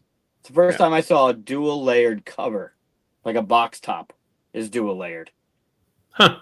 Okay. Yeah, it's real. I love Art Society. It's a really good one. But yeah, their insert is the same way. The way it has the painting structured, it's separated specifically Yep. where the insert. I mean, the box bottom with the insert is actually like it's a component in the game. Nice. I love it when inserts have a purpose and fulfill that purpose perfectly. And it's very hard to do. Sometimes people go overboard. I've been a part of things like that, but sometimes we nail it, and it's Mm. Okay, so my number one, I think, is predictable if you know me. Yeah, this is a given. My my number one is a game that I make everybody I know play with me on my birthday, and my birthday's coming up in June, so I will be playing it again because I can't get other people to play it with me for some reason. But my number one is Scythe. Has to be Scythe. I love Scythe, and I think the people that saw Scythe coming and then didn't like it, I think, is because they thought it was going to be more warlike. And then the people that don't want to try it and then do try it and go, oh, wow, I do like this game, is because they thought it would be warlike, right?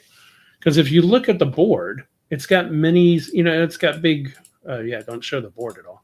It's got, there you go.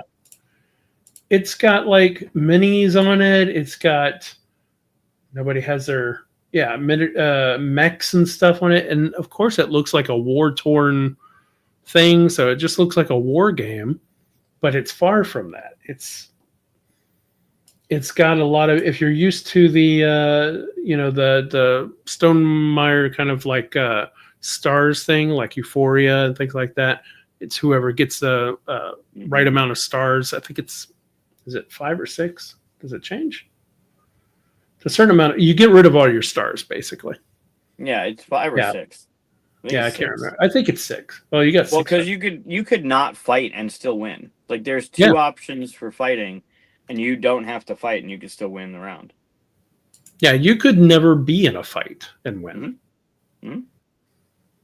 And if you do want to fight, you would probably pick the I forget what they're called, but the black color to play, because their special ability is to be able to get more stars if they fight, that kind of thing.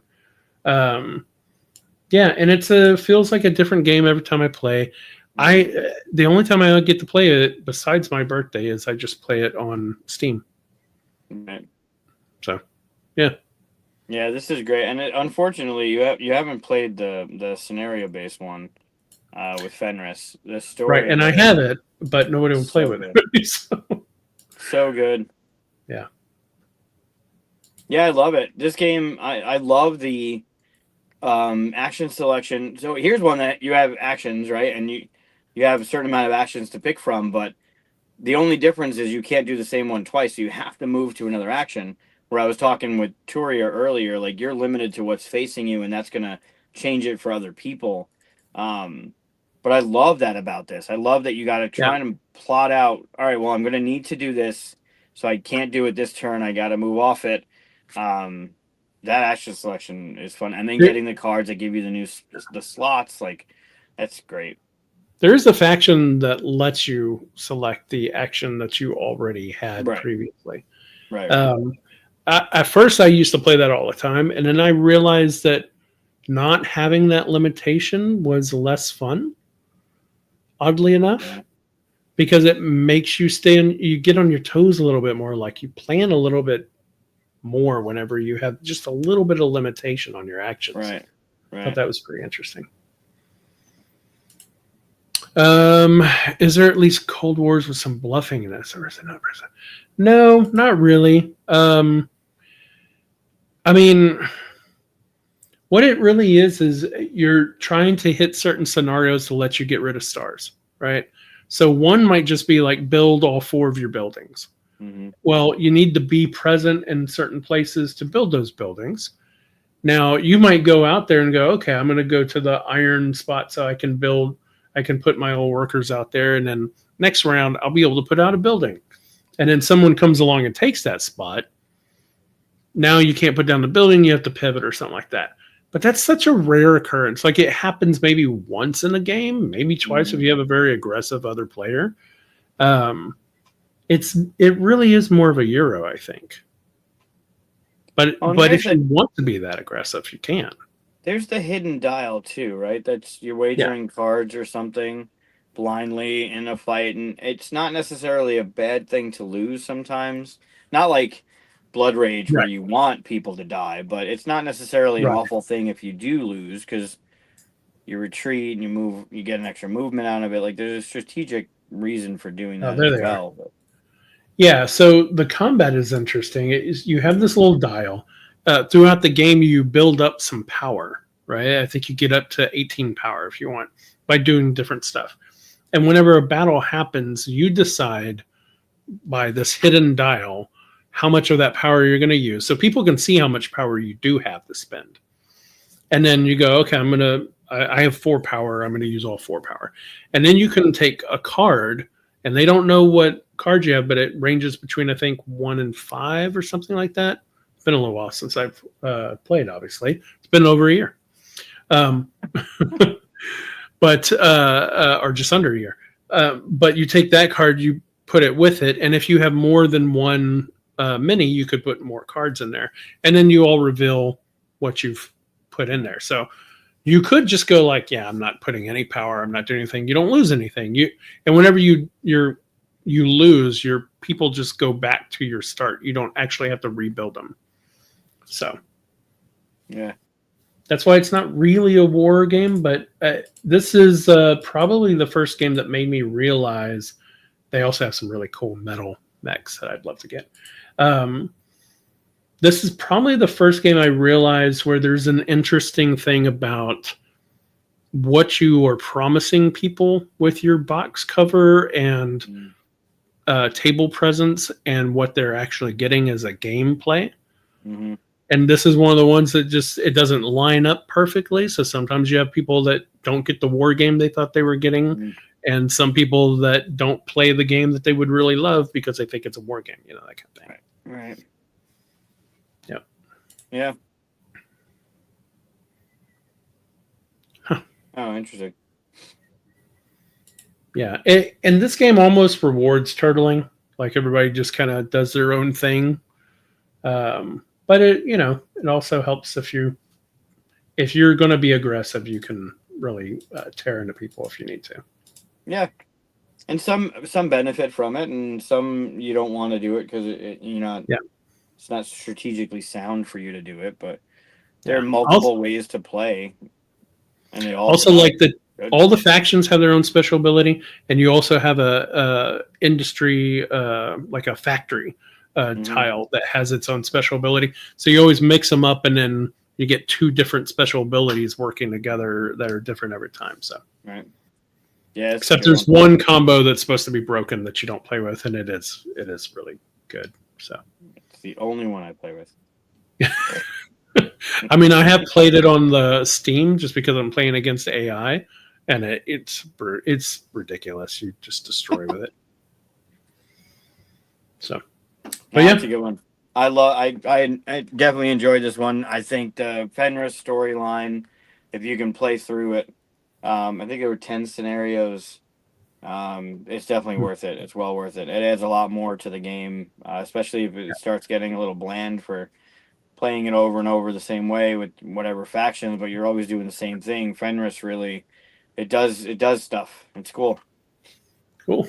Yeah, the Zeppelin edition is fun too. Yeah, the airships. Yep. It doesn't add a ton of stuff to it, but it's still fun.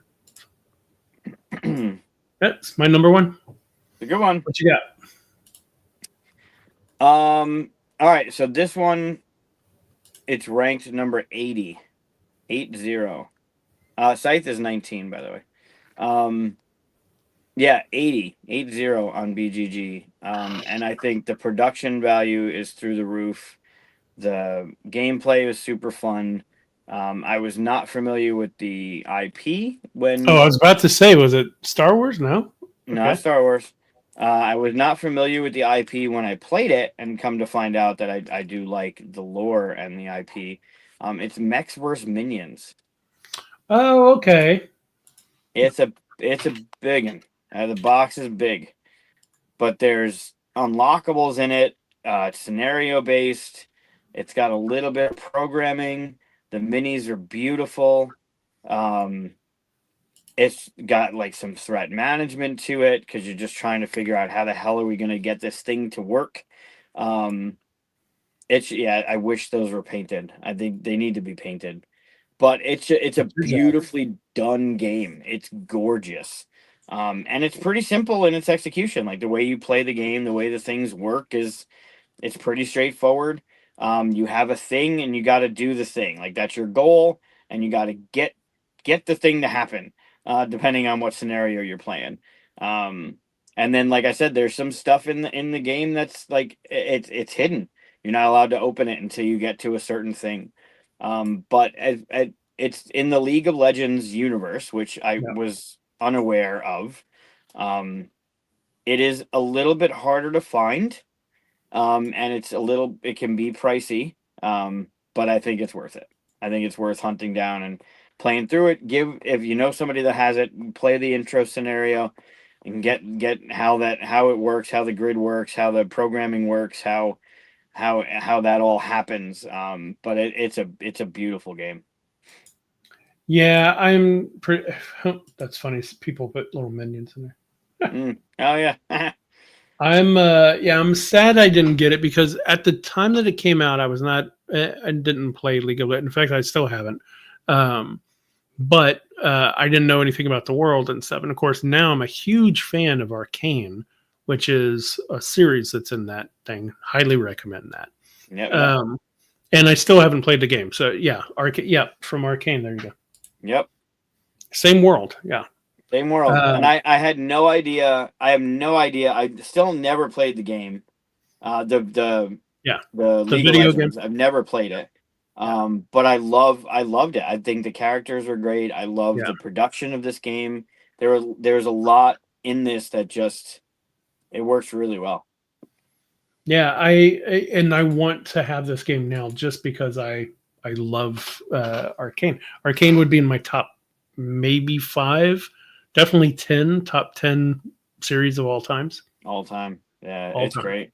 I have that game. I have 2 copies of Mechs vs Minions. I have one right here underneath Star Wars Gambit, and then the other one's actually in the library. I have Mechs vs Minions in the QSCon library.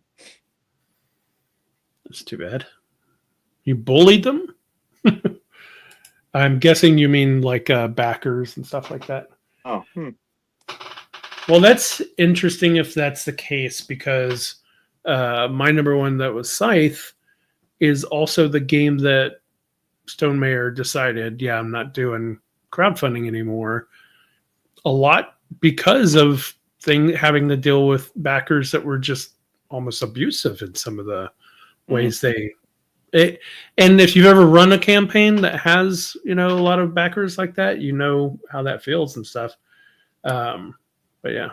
Oh, the reviews of the game were bad. Okay, well, oh, it's a memory game. Well, yeah, I can see that. People don't like memory games. some They are just good, some don't. are not.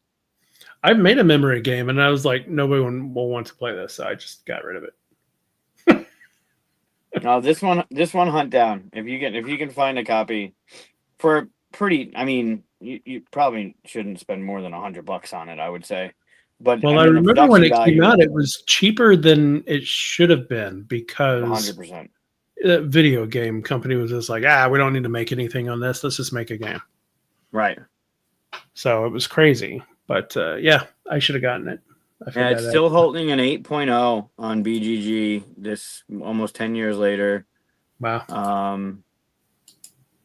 Yeah, there's a couple. I mean, it got pricey since the last time I looked, right? It's $125, $150. But I mean, it's got a lot of stuff to it, and you're gonna play it a few times because it's got scenarios, and you want to progress through the story. So, Yeah. Um, Cool. yeah, it's a good one. Yeah, they're expensive. Wow. All right. So let's talk about the games that didn't make our list because there are Okay. still an amazing amount of games, right? Let me take off Yeah. the top five parts since they're not top five. Both my copies I bought after the fact because I had played it at Dice Tower Con for the first time and fell in love, and then grabbed a copy. Both copies Right. I got years apart. I spent $80 on both. Like each were $80, so I didn't spend much more.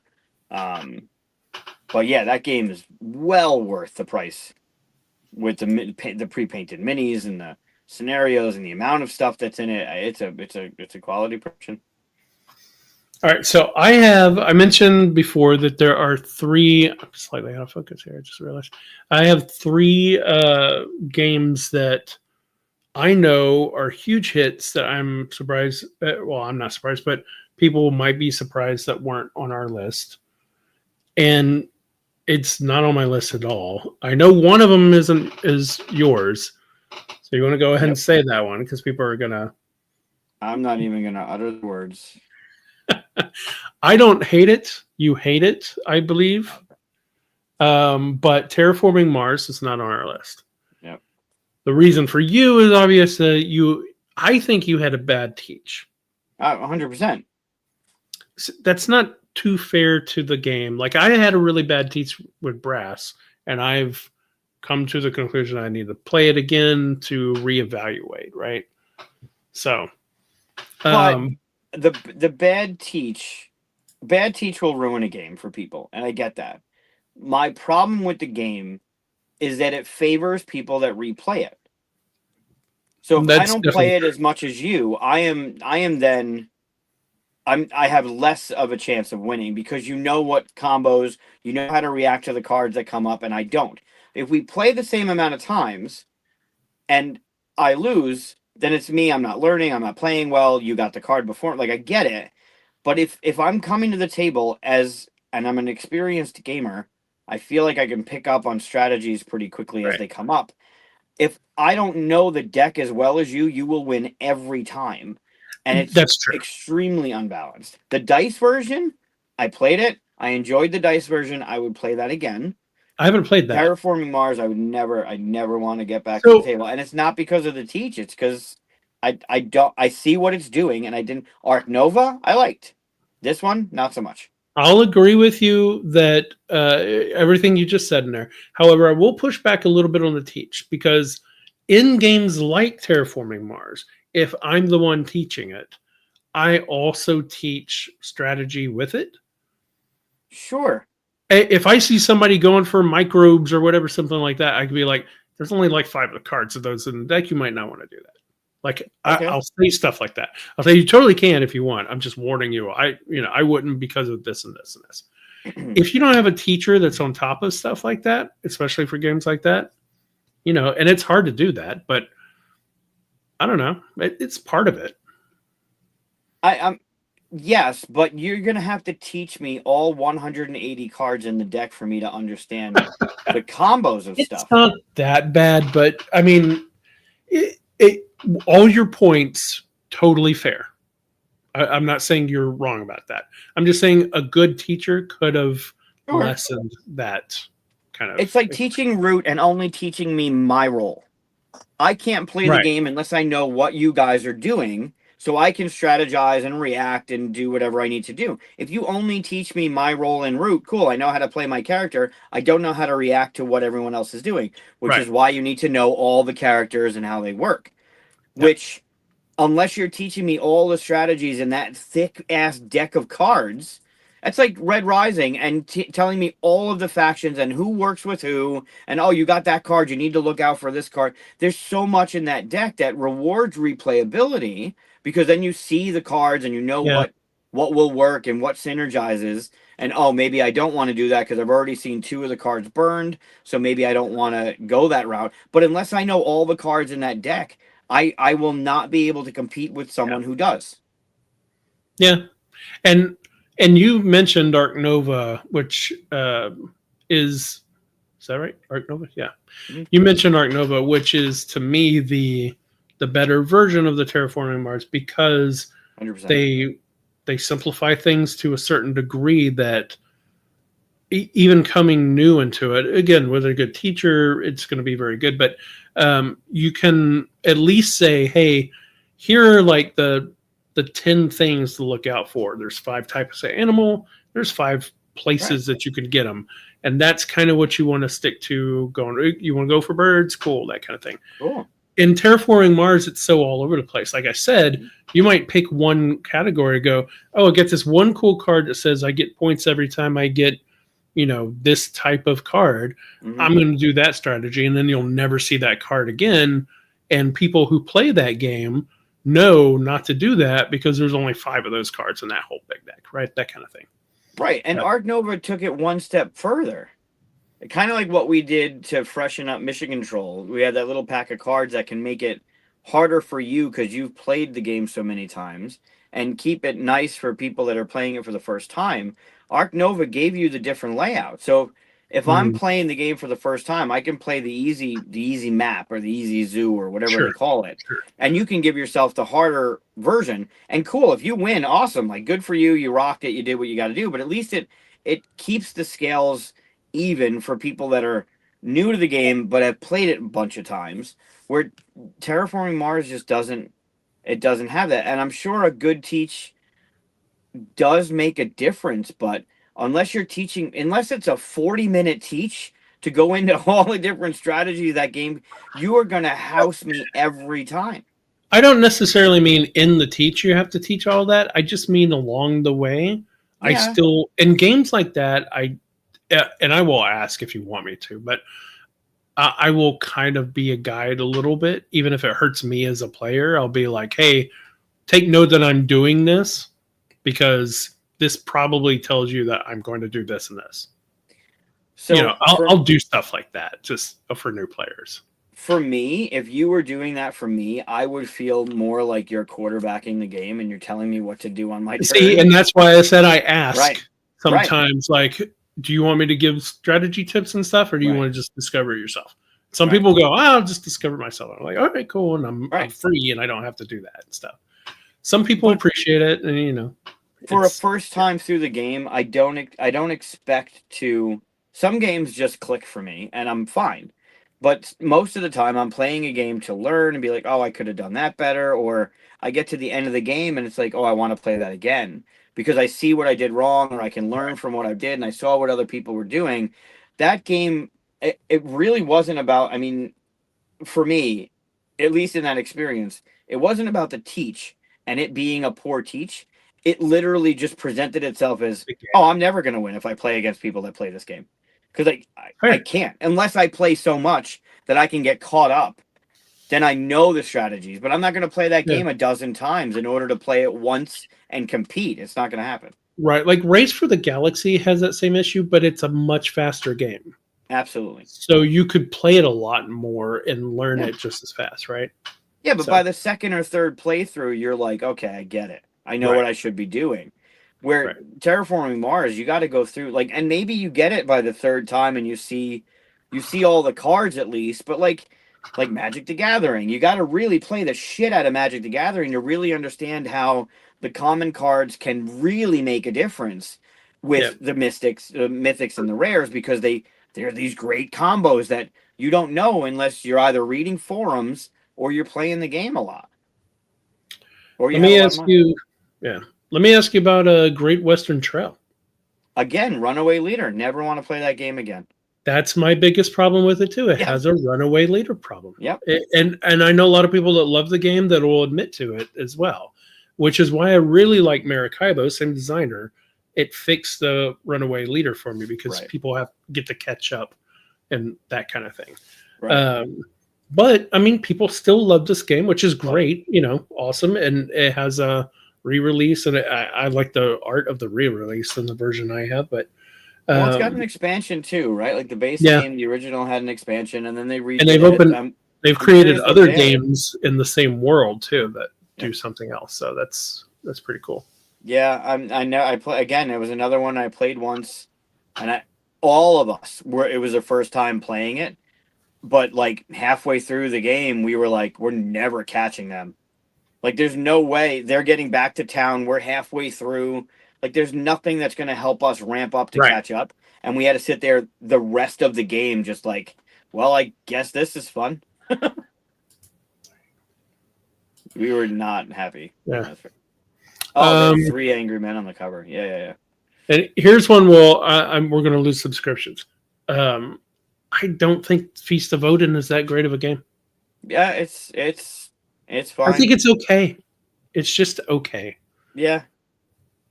Sorry. I would play that over Caverna, Terraforming Mars and Great Western sure, Trail in a but heartbeat. Caverna is so much better. Yeah. It's cleaner. It's better. Yeah, there you go. I know it. And what's weird, I mean, A Feast for Odin is a lot of people's favorite of his games. Caverna is for me. Yeah. Yeah. I don't understand why though. Like, I can understand you might like one over the other, but it always feels like the people that like A Feast for Odin is like frantic about, not frantic, that's not the right word, but they're like this is the best no matter what. Like, they're very passionate about it. That's what I'm looking for. They're fanatics. They're fanatics. Passionate about that one, and I don't understand it. I played it 3 times. I tried my best to give it its go and stuff, and I don't dislike it. I'm going to keep it. I may even play it again some other time and all, but it's not nearly as good as Caverna or even Agricola. Yeah. So, yeah, Agricola I can't do. If all things big and small is the Agricola for me. oh yeah, the 2-player is superior. I mean, so good.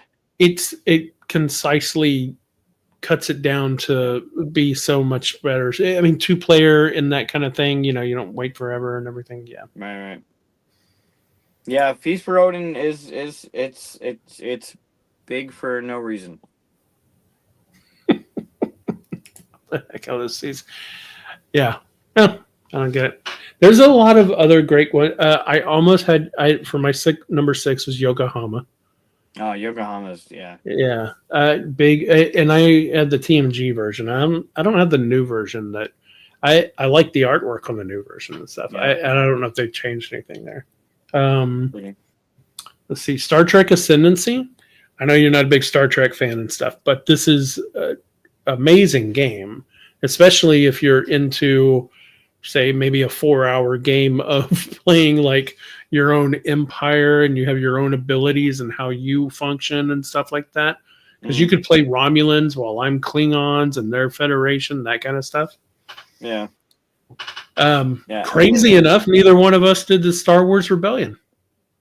No, it's way too long, and you could lose that game in 15 minutes, and you could lose that game in 4 hours and 15 minutes. Like, the game is too swingy. You could luck out by being at the right base. Like, I know it's not that quick because there's a fail safe. I think there's a fail safe. I mean, it can end pretty quickly. Yeah. And just getting certain things right and stuff, or it could go on for a very long time. Yeah. You're right about that. I think there's some brilliant mechanisms in it. I think it's really interesting. Even doing it in a 4-player, if you've done the team thing, it still works and it's fun. But yeah, when you sit down and you're like, okay, either you're thinking, all right, I'll play this game, and then it takes 4 hours, and you're like, oh my God, is this game over yet? Or you go, okay, I'm ready for a 4-hour game, and in 15 minutes you've lost, like you said. You're like, what? Like, yeah, but it's cool. I mean, the minis are great. Like, it's really cool to have all the things going on. You're playing in the world, and you really are. You do feel like you're getting crushed.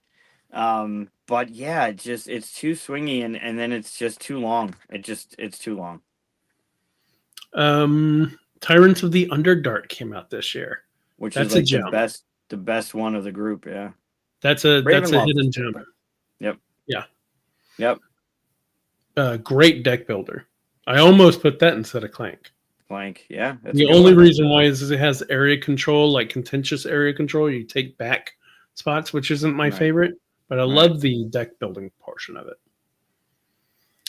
Let's see. Did you ever play Valyria Card Kingdoms? Yeah, it was like Yeah, it was good. Machikoro kind of deal Yep. where you're Very rolling dice and Machikoro-esque. activating stuff. Yeah. Yeah. Mm-hmm. That was pretty good. Lorenzo Il Magnifico, I think it's Yep. called. You can say that, but you can't fucking say QSCon? Really? GooseCon. Yeah. Yeah. My game group got a deck burning. Oh, yeah. Yeah, I mean, this was a big deck building time. I think Dominion re-released this year too. It did. Second release, yeah. Yep. I have not played Twilight Imperium yet either. It's a good I one. would love to play it. It's a good one. It's a long one, but it's a good one. Yeah. Oh, so on the deck builders, yeah. Codenames Pictures came out this year, which is the better Codenames. Yeah. I like Pictures better. I like the mix. You can do the mix of it. I've never done the mix. Yeah. It's a good idea. Amsterdam. There's a game. I forget what it's called. New Amsterdam. Something Amsterdam. That does a lot of what Codenames does, where you're giving hints to your partner and you're trying to figure out where in town you got to go. Something Amsterdam. That was a good one. I like that better than Codenames. But you've never played Enish. We've talked about that before. Yeah, I haven't played Enish. That's a good one. It's one of those scenario based, like you win if you have 4 of these or presents in 3 of these, that kind of thing. Right. You won both times. Well, don't play Eric in it. Jeez. Nope. King Domino came out, and it was just nothing. It was just a nothing game to me. Sorry. Yeah, it was just nothing to it. I don't understand why people went nuts for it. Yeah, it's a cute puzzle. Like, you're matching up the terrain. You're trying to get points. It's fine. Yeah. Buffy the Vampire Slayer board game is surprisingly good. Yep. They redid that recently, too. Yeah, I know. I want to play it. See what they changed on it. Santorini came out this year. Santorini's fun. I'd almost made it on the list. That's a good one. I like New York better. I've never played that one. New York's good. I like it. I like the buildings. The extra buildings they added to it. Oh, that's cool. Let's see. The Manhattan Project, Energy Empire. That's Luke Laurie one. Yep. It just got a re-release, I think, or it had a Kickstarter a couple of months ago. Yeah, with new art in it and stuff. I like my version better for the art, though. So, sorry, Luke. Still hits. So there was definitely some good ones. One, but the first one by 3WS came out this year, Arcane Academy, with Kevin Wilson and Eric Lang. I remember that. Yeah, I mean, I remember they came out. I still have never played it. It's a good one. I think. I mean, Eric believes in it too, but I think, and this is way before my time here, but I think it's a clever game. They did a great. You're talking Kevin Wilson and Eric Lang, right? Yeah. It's a really clever game. It's easy to learn. It's easy to play. I wish it had more traction. It's based in the Gossamer Saga world that Dave created, but it's a good one. It's a fun little tile placement engine builder. Nope. Awkward Guests came out this year. I know I've talked about that one before. We talked about that one, yeah. Yeah. That one's really clever. It's got that clue feel to it, but you're trading information, and if you pay attention to what you've traded out, you might be able to give somebody the same information they gave you for something new. That's a good one. Wow. Did enjoy Santorini. Huh. Yeah, it's a good one. Made a solo for it. That's interesting. No chibi. Emotep was this year, which was surprising because I thought it was a lot sooner, but that one was all right. Building stuff with cubes it was a fun idea. Yeah, Mystic Veil utilized the see-through cards and stuff. That was pretty cool. And that was intentionally put out early because the Edge of Darkness was their intent. Was doing the same thing. And they did Mystic Veil to see how it would work first, and then Mystic Veil took off. Cry Havoc was a fun kind of 4-player fighty game. I don't remember much about it. I still have it though. Yep. Yeah, Mystic Vale's good. Hmm? Actually, I've never actually played the board game itself. I play it on Steam. Oh, So, that'll work. Secret Hitler came out this year. Good one. Whatever your preferences are on that and stuff, it's still a really good mechanism game and stuff. Yeah. I mean, I think we agree. Dark Moon is still doing the same kind of thing, right? That Well, you're forcing people to defend themselves for no reason. And in Secret Hitler, when you give them the three things, you're like you gave me whatever the three red or three blue or whatever it is. you can also play the Hell Hydra version of it. Which, No, you don't. No, you don't. it's the same thing. It's not. It's worse. It's much worse. Is it? Eric. Yeah, Hail Hydra is not as clean as Secret Hitler. Oh, I didn't know that. I thought it was the same rules. They just changed It's art. similar, but it's not. It just. Oh. Yeah, I played it twice. I liked it. We played it. We felt like we played it wrong. We played it again, and we wanted to play that instead. Let's see. The Networks. Did you ever play that? Networks Gilhova is game? great. Gilhova game. The Yeah. Networks is great. Yep. A lot of fun puns in that one. Yep. Yeah.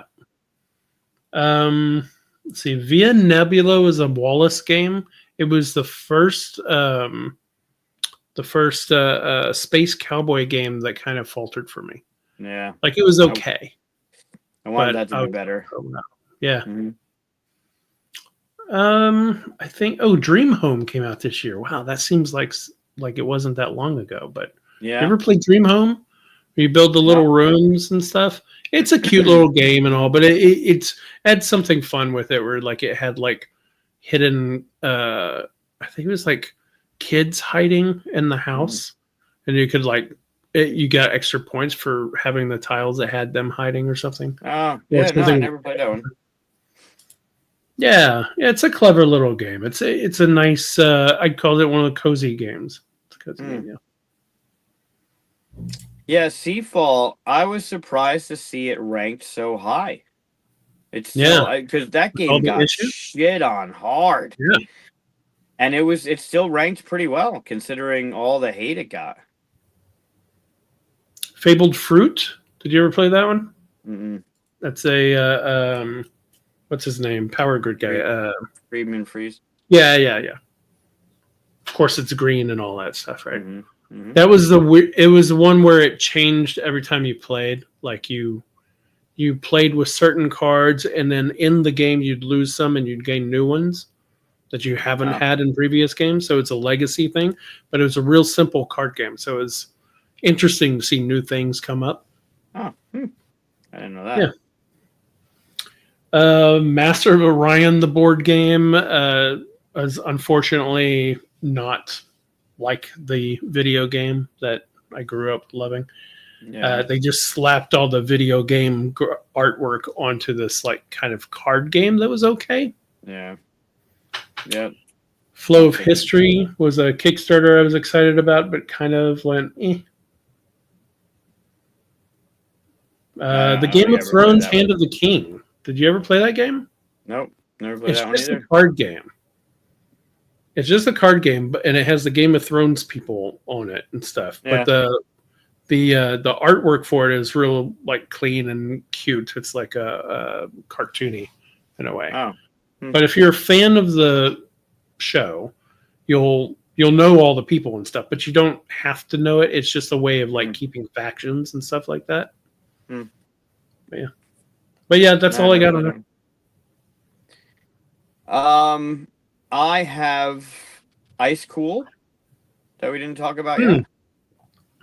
That's the Penguins one, right? Yeah, I thought that was really clever. I liked the way that it played. I liked the way it was like the box in the box kind of system where it all worked together. But I like that you could you want to hit the penguin on certain sides to make it spin around and try and get through the door. So it's a little bit of dexterity. But if you bop it really hard on the head, it would actually jump over the wall into the other room as like a trick shot. They just came out with their newer one. They did an Ice Cool 2. and then they just came out with Iron Forest, which is like a 2-layer version of that kind of thing. But Ice Cool, I loved. I thought that was really clever and unique. Avenue came out. Oh, before you leave that, I've never played it, but I did see it at a convention, and I flicked one of them, and it went flying off the table. I was like, okay, sorry, and walked away. So that's all I've ever did with that. Yeah, you learn like quickly. You learn that if you flick them on the right or the left, you can actually get them to spin, and you're trying to get through you get through the doorway to collect your fish. But you want to stay far enough away from the hall monitor because they're trying to get your school pass because you're not supposed to be out of class. And if they touch you at all, like if they bang into you, they get your pass. But if you can get through the doorways and get your fish, you're trying to get your collection of fish to get points and stuff. It really clever. It was really fun. Avenue came out this year. I've talked about this. Yeah, you've talked about it. I don't think I've played it. No, right. So the newer version is Kodama Avenue of the Spirits, and they took Avenue and made it in the Kodama world. I played that. Avenue was a flip and write game, where you're trying to connect the wine to the villages, and you're trying to get certain villages to whatever. And the way the mechanism worked is the round would continue until 4 yellow cards came up. And once the 4th yellow came up, that was the end of that round. You'd go from village to village. So that would be like village B, and you're getting points at the end of that round for whatever you can connect to village B. But as soon as that 4th yellow card comes up, you score, you move on. And there were ways to peek at what was coming up, but you could go 4 cards, 1, 2, 3, 4 yellow, and that's the end of the round. Or it could go and go and go, and you're waiting for that 4th one. I love it's a flip and write, but I loved it. Was very simple, very easy to play. And then they did the Kodama IP on top of it just to I played the Kodama. Do it. Yeah, it's a good one. Vast, the Crystal Caverns came out this year, and I loved. Bless you. I loved the concept of that game. It was really fun to play. Where the rock beats paper, paper beats scissors, or whatever. Right. You could play a knight, or the dragon, or the cave, or the cave. Right. And the cave is actually you don't get to do anything but grow the cave for the first half of the game, right. And then once the tiles are gone, you're then collapsing the cave on everybody. But it was really fun. The asymmetry in that game really was fun. And then they added the mysterious something afterwards. Like they added more to it. But I loved the original. I thought that was kind of a precursor to Root because everybody has a different ability. The way they play, totally different. Yeah. I think the only one I just recently started playing it. I'm enjoying the hell out of it just because of the lore and the narrative. But Arkham, the card game, came out. Yeah, I've never played it. It's good. It's clever the way they do it. I loved it. It's got more deck building to it than I want, but the guys that I'm playing with are taking care of that for me. I'm just starting to get into you can spend your points to upgrade your cards to make your deck clean, but your deck is limited. So you're upgrading cards that are in it to stronger versions of it. You're not just adding shit to it. Isn't it 2-player only? No, we're playing 4-player. I thought it was only 2-player. You get 2 base sets and you can play 4-player. Ah, okay. But then you get the character packs and you can you can add more to it. But they have scenarios like it's the whole cycle, like the Dunwich cycle and the Carnival cycle. Like there's cycles, and you play right through it. I'm having a really good time with it. I didn't have to do any of the deck building. I'm like I said, I'm just getting into the spending my experience points in order to make my deck better and sleeker and more impactful. But they did a really good. I love the narrative. I love the storytelling. I love it's in the Cthulhu world, right? So we were just fighting with the King in Yellow was a play that was going on in town, and some strange shit was happening, and we went and investigated it, and it's really good. That's cool. That was it. That's the last one that was on my list. Okay. Do you want to play this game? Because it's getting late. I would play it. It's quick. It's like 20 minutes. It's like 15, 20 minutes. All right. So we'll play one game of Duels. I want my revenge a little bit. Yeah, are you nervous? Is that why you don't want to play? I gotta get it. Let me get ready here. Yeah. Right. So for those that are sticking around, we're gonna play Flamecraft Duels with the fountains and the fancy dragons. If you're not sticking around because you've already seen us play it, or you couldn't care less about it, thanks for hanging out with us tonight and talking about our favorite games from almost a decade ago. If you are sticking around, root for me because I need to win. no, Right now, no. Chris is up 2-1, so root You, for me. Don't root for you Chris. can't ask for. I don't think we should count the first one. I think it should be 1-1. The first one was a teaching game, and I'd played before, and you hadn't. Whatever. Yeah, I knew it. I mean, if you don't want to count it, I'm not going to say no. That's fine. I'm just saying we should use this one as the tiebreaker. I would play this after every show for every week moving forward. I'm just saying. I don't. We should get you as a quoted person on the Kickstarter, but we only got 2 days left. So. 2 more days. Yeah.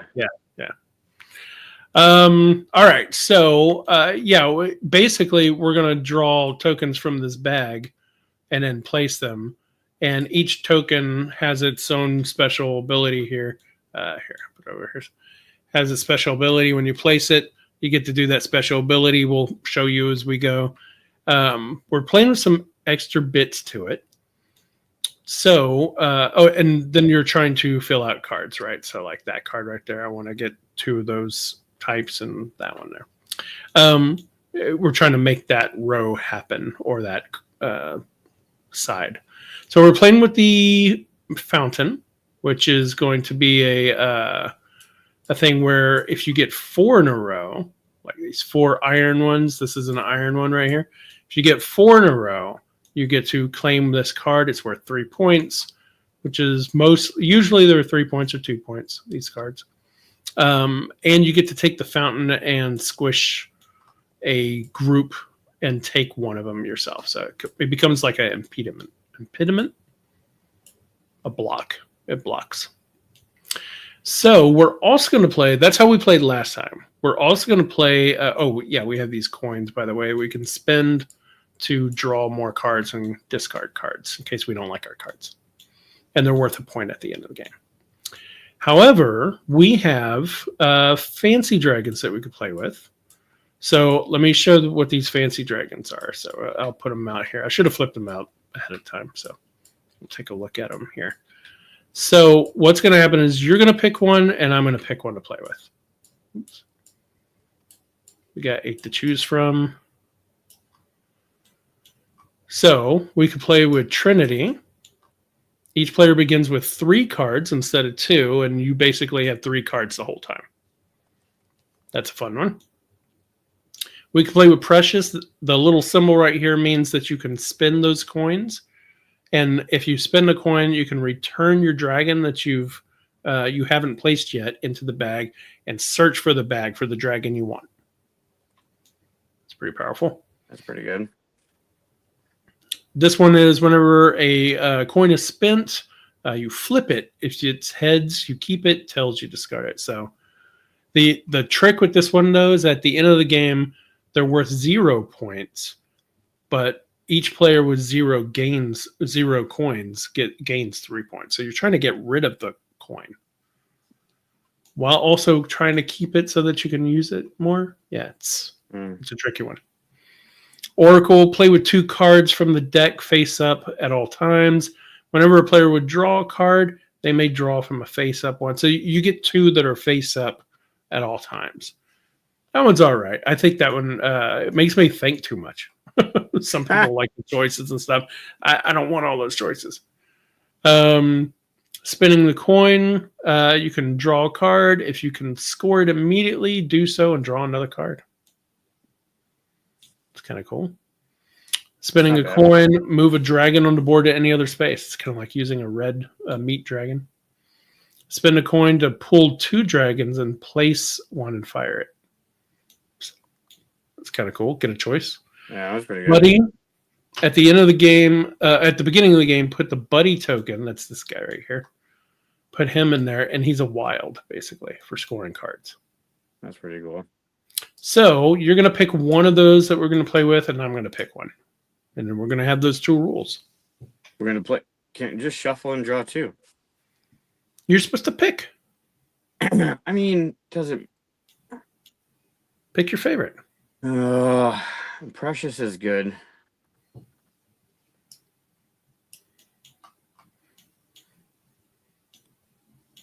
And because you didn't pay attention to what I said, now you have to reread them. Well, I mean, it's Precious is good. I like the starting with the 3. Yeah, Trinity. Also, doing the buddy token would be fun. Yeah, but I feel like I'm not gonna pull the buddy token. I think you're. I haven't played with the buddy token. Well, as long as buddy is on the board, though, it'll be wild. So yeah, but you'll just cover it up and be a dick about it. What? No. I think let's play with. I'm gonna pick buddy. We're gonna play with buddy. I'm definitely gonna cover it up, and I'll take Trinity. I know you are. I've never played with buddy before, actually. So what are you doing? I'm doing Trinity, so we get 3 cards. All right. I like the 3 cards, even though it's a lot of information. Yeah, let's do that. It's good. All right. All right. So first of all, grab your 3rd card. There you go. So now I got 3 cards. Try to match with. All right. And then we're gonna pull. Let's see. We're gonna pull one to see who goes first. I got purple, which is near the bottom. So what you? And you got iron just above it. Way to barely beat me for first player. So great. All right, go ahead. All right, let's do this. Green. So you pulled the plant dragon. And that means that you get to fire an adjacent one. So place it somewhere, fire one of the ones next to it. I'm going to fire the bread dragon, which lets me play another one. Yep. Meat. And meat lets you move one adjacent to any space. I don't like anything you're doing right now. It's awful. So you scored meat potion automatically. All right. Fine. And then I draw until I have 3. So. Yep. Okay. All right. So I'm going to pull a potion apparently. So potion allows me to swap any 2. It doesn't even have to be next to me. All right. So I'm going to place that there. And I'm going to swap these 2. And that lets me play the potion crystal. Yeah, that's pretty good. All right, your turn. By the way, the game ends when this deck runs out. Hey, it's or Buddy. No, sorry. When the you got Buddy. When the token bag runs out. Yeah. You got Buddy. Look at that. Man, wild for everything, huh? Yeah. So what are you going to do about that? I want to make 2 things trigger, but I don't think I can do it. Oh, that's Buddy token is wild for scoring cards.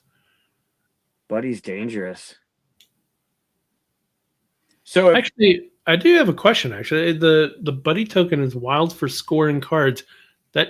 Does that mean that he's not wild for ability? So you're just placing him. I don't think you get the ability. Yeah. Yeah, I don't think you get, because it's wild. It specifically says scoring, right? So yeah, I don't think there's an ability for placing it. I think the ability is it's anything you need it to be. So place it in a spot that scores for you. Mm-hmm. Yeah. Oh man. All right. I could use that. All right. I could use that here. I'm gonna mentally tell you where to place that. I mean, I'm not listening to you. I'm gonna put it right here. That's not what I want. Gonna score that, and I'll use that as iron and fire, iron and meat. Yeah, fine. That's not what I wanted at all. Well, then play a card and move it. That's true. I could. There you go. Let's see. Well, we don't have a spend coin thing, so the coins are still 1 point each, right at the end. Right. Yeah, right. And we can spin coins to draw 2 cards and discard 2 cards. Right. Right. Okay. We just don't have a extra one. So I pulled a crystal. Crystal means that you get to pull 3 and place them, but you don't get to fire it. So I'm going to put Crystal way over here. And then let's pull the 3. Did I get anything I care about? I got one thing I care about. So we'll do that. We'll put meats right there. I got the 3 meat. I know what I'm doing. Dangerous. I know it's dangerous. I know. All right. Because we're saying it's dangerous because there's a 4 meat. So hopefully you won't pull the meat. Oh, good. I did not. Yep. All right. Move 2 adjacent, 1 space each. Move 2 adjacent, 1 space each. Yeah. So place it and then pick 2 of them that are adjacent.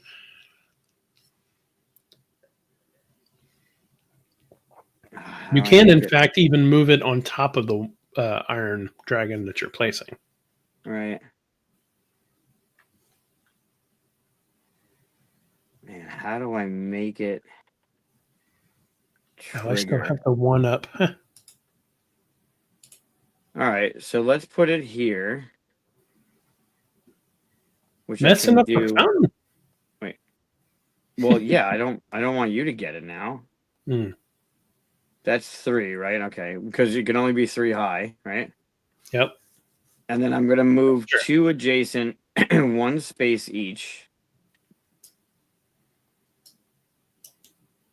So I move that over because that was adjacent here, and I move that over because that was adjacent there, and that gets me that. Boo. And I'll draw my 1. Okay. Don't like it. That's Not okay. a fan. That's okay. All right. right. Now you don't get the fire fountain or the meat fountain. Yeah, I know. I like the meat fountain. I bet you do. That sounds really gross. Meat fountain. All right. So you get to do that. Okay. Interesting. Yeah. Ooh, that's dangerous too. I don't like that being near those. I'm going to place it way over here. Okay. Because I can swap any 2. Right? Yeah. That's a good one. So, yeah, I'm going to swap, I guess, these 2. And that'll give me this guy right here. Potion iron. Fine. Just doing 1 though. I keep trying to get 2 here and I can't quite do it. Man, all the potions are coming out. Yeah, right? Look at that. You could do it. Oh, no, you can't because of 3. The 3's in the way. Oh, yeah. So once a stack of 3 happens, you can't put any more on top. You can do stuff to move them around, but oh, I guess there's a way to do it.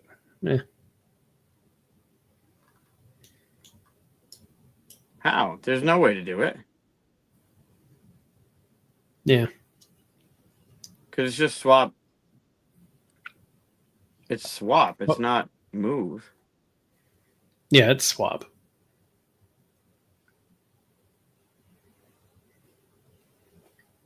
That's true.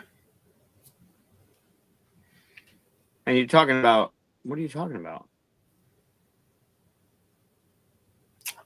Nothing to worry about. I can do this. You're not talking about the meat fountain, right? Yeah, see, that'll work.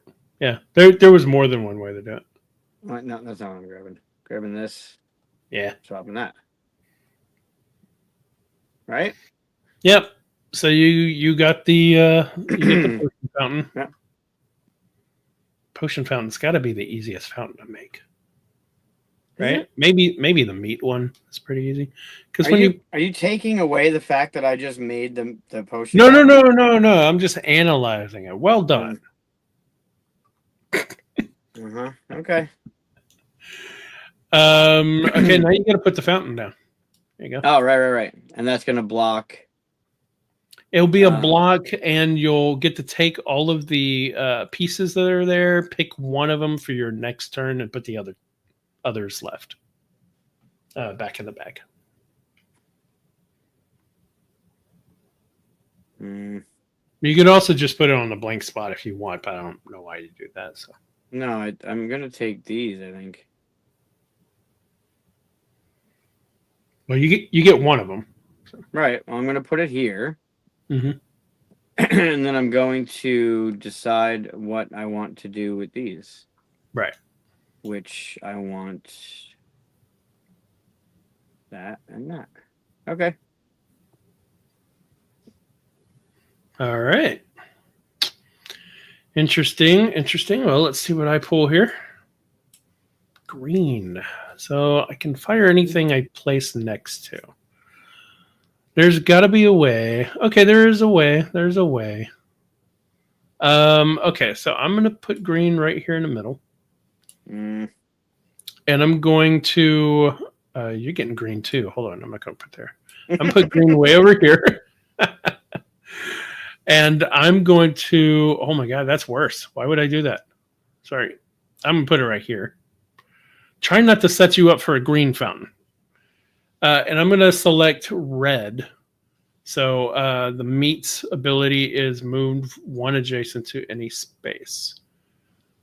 It has to be adjacent to that one, though, right? So I'd be moving the green.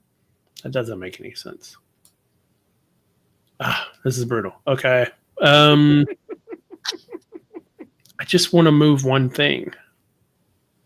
Well, then don't worry about where you're putting the green and do the thing. No, I'm worried about it. I can't get the fountain on my turn because you know I'm placing a green. It's actually helping you. I'm not pulling from the bag, so I'm not going to be able to add 2 green this turn. You don't need to. There's Buddy out there. That's the problem. I don't want you to see Buddy. I'm just letting you know that I'm not pulling. I see 2. Buddy. I see Buddy out there. Yeah. No. That's not happening. All right. I'm going to place right here, and I'm going to choose to activate this green one, which would then choose to activate this red one. Yeah. And using that one, I can move one adjacent to any space. So, one way or another, I'm going to get that to happen. Or not. Oh my God. This is horrible. Oh my God. This is the 5th move for this poor green. All right. I'm going to put it over here. No, I'm not. Jeez. I can't get it to work. I just need to do one thing and I can't get it to work. Oh, that's awful. Okay, fine. I'm going to put it over here and I'm going to activate the bread one because it's not working for me. That's what I needed. All right. I'm going to place that there. This is our first dual one. I can either pick potion or that. So, okay, I've managed to get 2 things going, which is awesome. So I'm going to do the swap the potion thing. I'm going to swap this guy for Buddy. So Buddy allows me to score iron. Right there. You helped me with potion. Nah, you're welcome. And iron crystal. Oh, that's brutal. All 3? Yeah, that's what I was trying to pull off. Sorry for the long turn there. Damn. That's good. So I was fine with you doing that fountain because I was like, yep, cool. Set it up for me. That's good. Oh, that's brutal.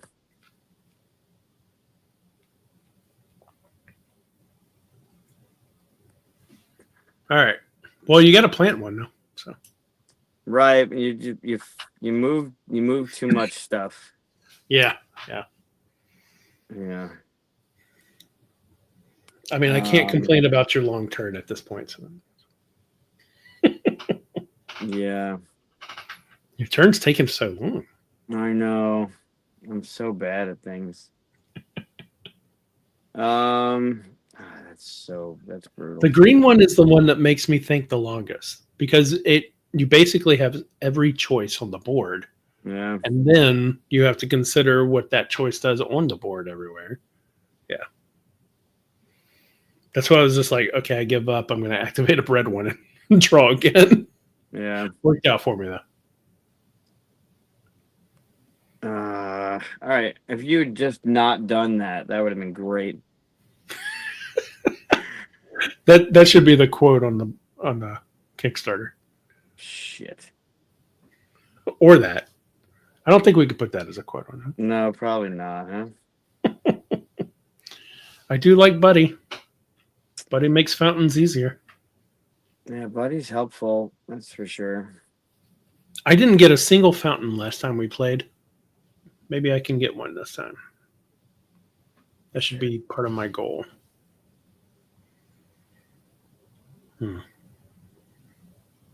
I need to have some goals. It's awful. All right, I'm gonna put this. Is not gonna work.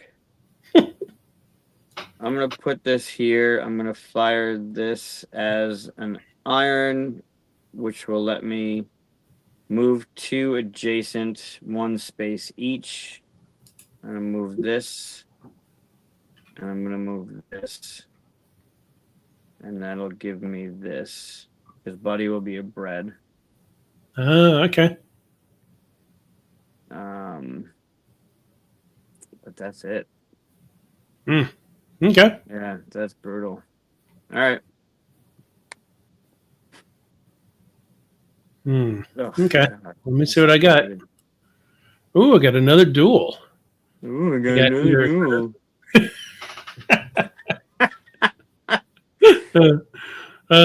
Crystal, I don't need all that iron anymore. But that's all right. So, okay, I'm going to put him here. I think this is Razor Claw is his name. Yeah. I'm going to put Razor Claw there. Let's see. And I'm going to activate another bread. Let's just pull that, see what happens. See you, Nix. Thanks for hanging around. Let's see. I pulled a red, and red is move 1 adjacent to any space. So I've already got something set up. That's nice. That could work too. All right. So any adjacent. So I'm going to put this here. Is that 3 stacked? Yeah. Yeah. I'm going to move Buddy here. All right. And that's going to give me, Buddy's going to be a bread again. Bread. Yeah. And I've got Jim. Oh, God. This is going downhill so quickly. You're at 8. I'm at 6. I'm at 5. Oh. All right. All right. Bread. Awesome. More bread. Play another one. All right. Everybody likes bread. I haven't made bread in a long time. I need to make some bread. Have you ever made bread from scratch? No. It's a fun process. I think everybody ought to try it once. Yeah. Okay. Ooh, you don't want to do that.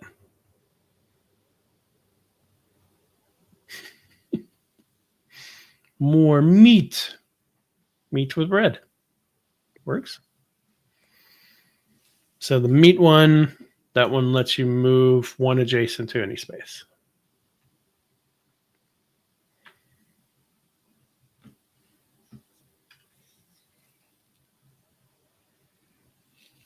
I like how it is this wall of potion dragons for some reason.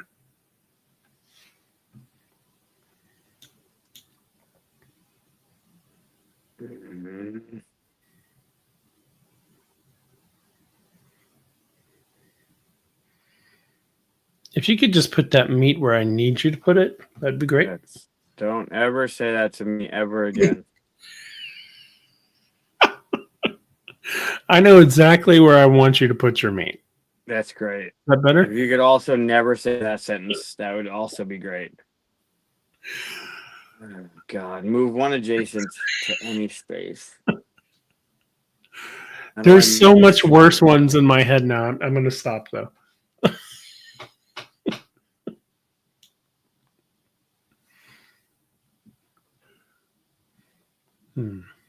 I can't because I put the bread there, it's now screwing me out of something else. It's amazing. Well, you can place on top of it. No, I need it. I don't know if that helps. Oh, okay. Not at all.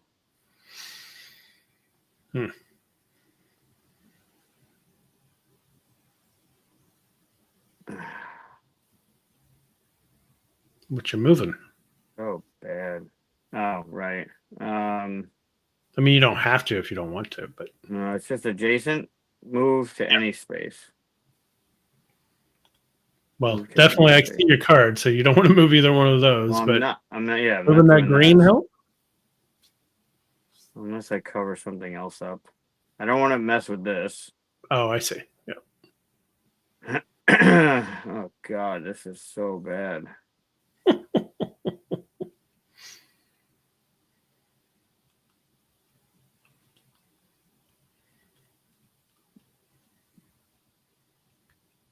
And I'll score that there. Okay. Oh, brutal. All right. All right. Let's see what I pull here. Oh, another bread. What's with all the bread? All the bread. Well, that's not fun. Hmm. Oh, I know what I'll do. Okay, so I'll place it here. And bread lets me pull another one and play it. Sure does. I'll pull that. I don't need that. That's awful. But maybe I can make it work. No, I can't. Interesting. I've never played Flamecraft. Does this share any mechanisms or just same? It just shares the theme, really. Some of the mechanisms of how the dragons play in Flamecraft are kind of thematically the same. Like Right. red dragons and Flamecraft give you more dragon cards, so it's kind of, you know. I don't know what to do with this dude. I don't want any of that. I'm gonna put him. I'm gonna put him over here, and I'm gonna move. Here. I'll move bread meat on top of meat for just to be a dick. Okay. Okay, so I've got the bread potion. Thanks for doing that. And bread buddy bread is still bread. God, I hate you. Yeah, Yeah, this is brutal. I get it. Ooh, matcha. I like matcha. All right, all right. That doesn't Plant do and potion. shit.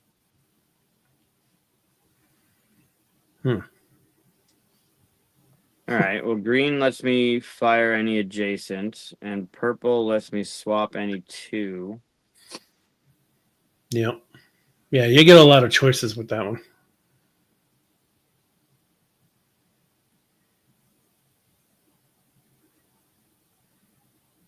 Flamecraft. So this is a two-player only. I guess abstract is pretty much really what you're doing here. Abstract game. Flamecraft is plays up to 5, and it has a lot more interesting chaining choices. I think. Fire and adjacent. Move Well, not a lot more in like better, but just it's a little bit heavier game, but just a little bit. Like it's a good. I think we say it's a just after gateway game, right? It's not a gateway game. I would say this one could be a gateway game. Yeah. I think Flamecraft just after gateway.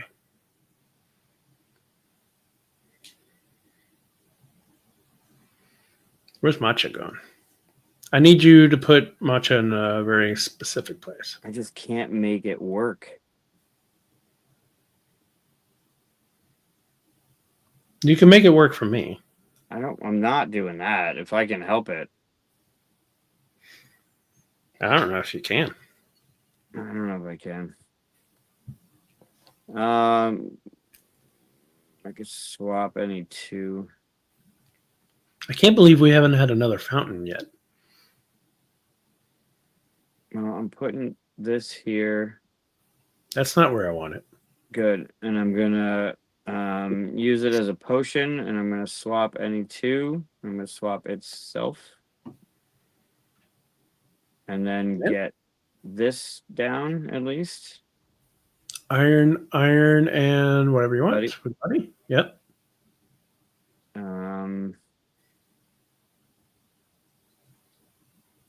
Yeah, I can't. I just can't. All right, your turn. Fuck. Oh, calzone, meat and bread. That's one of my favorites. I also like the dragon. Calzones are delicious. Yeah, right. Um, let's see. I don't actually need calzone. Oh, but I could use. Yeah, so I'll put. Ooh, I be careful there. I'll put calzone here. That's only 3 high, right? Yeah, yeah. And I will use it to move anyone adjacent to somewhere else. So I'll put matcha here, and I can score 3 plants Oh, right there. God. And I have the meat iron that I set up last. I looked into that one. Yeah, you did. I was just afraid you were going to mess with it. Isn't working. This is not working. Pull It 3, seems to be place working. 1. Pull 3, place 1, huh? Yep. Well, you got to place this one first, but yeah. Yeah. You just don't get the fire one out of the 3, so.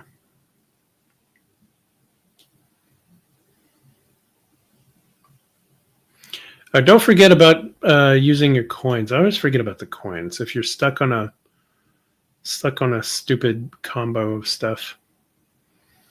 Oh, wow, you get a lot of choices.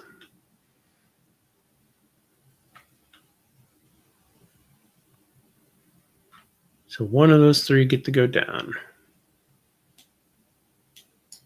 This is horrific. Sounds like you need to spin a coin.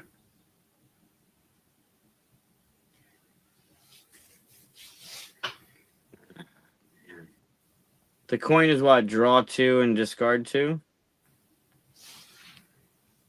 Yeah, draw 2 and discard 2. Gives you more choice.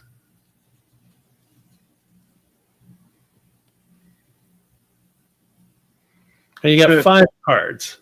You gotta be able to score something there. Oh my God, this is awful.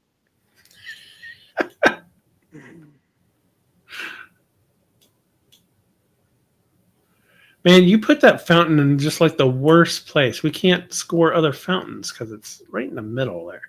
Mm-hmm. Back when I built the fountain, I had high hopes of being better at this game tonight, and it did not.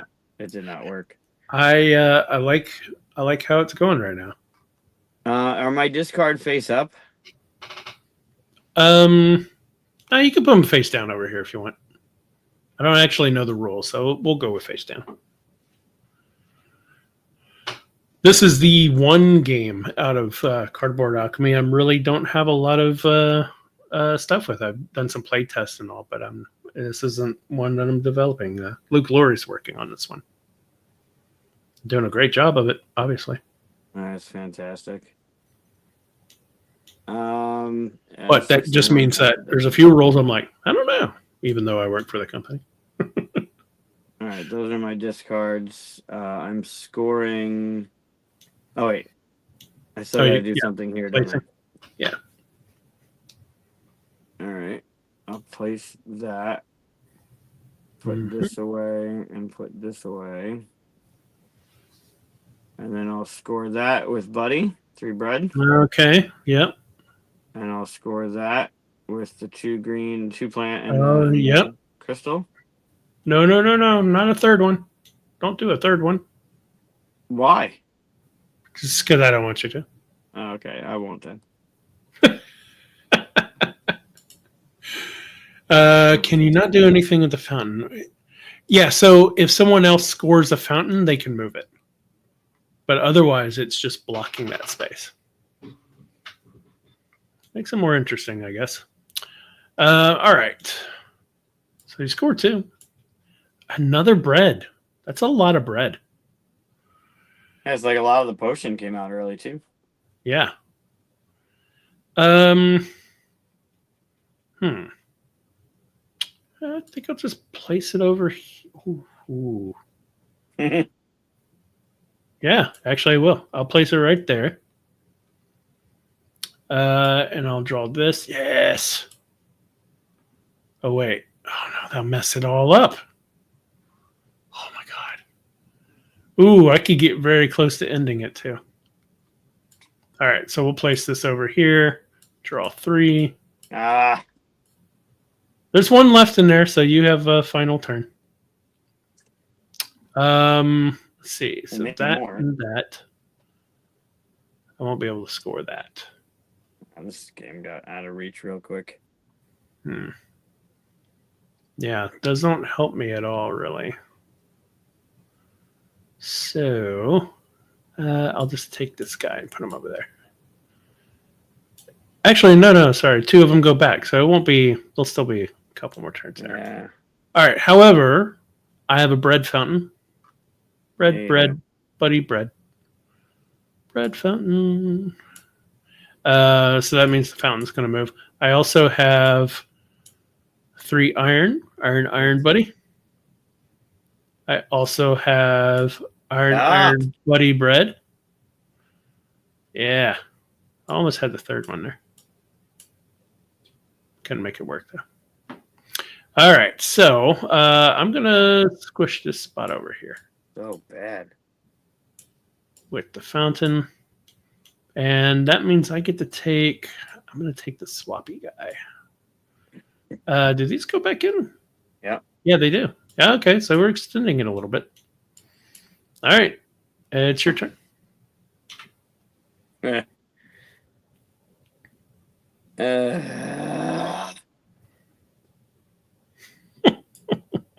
Fire adjacent. All right. Well, Now you destroyed me last game, so I don't feel too bad this time. I'm either gonna fire meat, which is move 1 adjacent 1 space.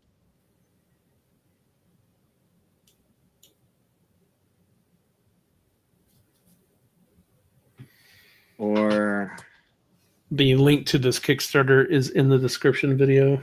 If anybody's watching this and wanting to know more, I can do iron, which is move 2 adjacent, or I can do potion, which is swap any 2. So I need to swap any 2. What did you pull? I pulled a green. Oh, okay. You already placed it. Oh, yeah. Put it here. I'm going to trigger this potion. Okay. And I'm going to swap that with this. Okay. The placement of the green got me the 2 meat and the plant. Okay. Yeah. So that's fun.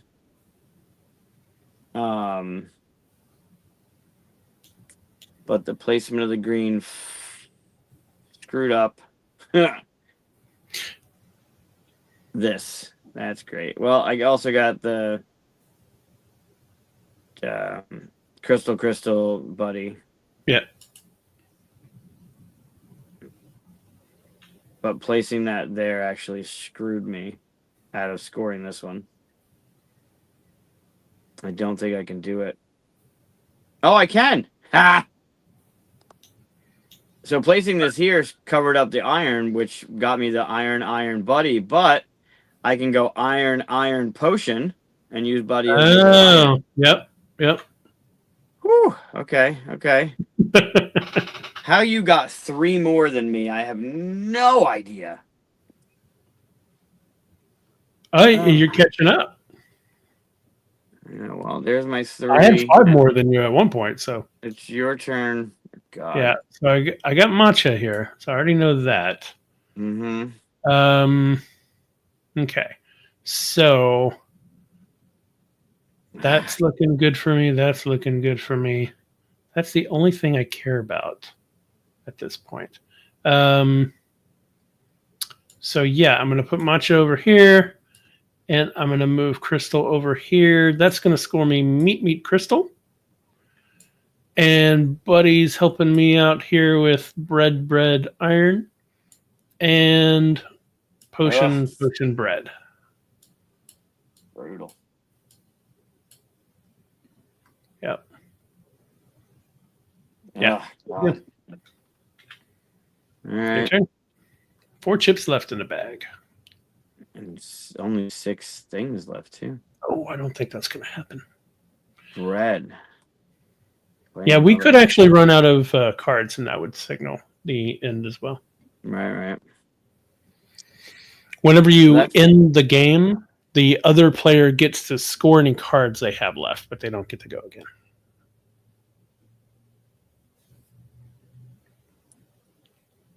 This is such a clean game. I like it. Disclaimer for being Yeah. being involved, but Potion meat. I can't even do that.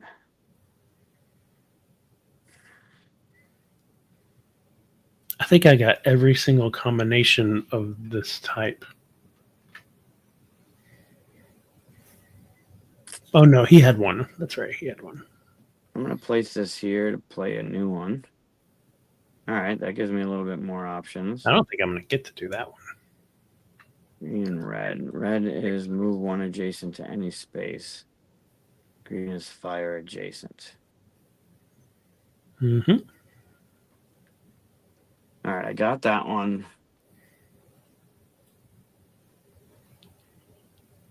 I could get that one. That's not happening.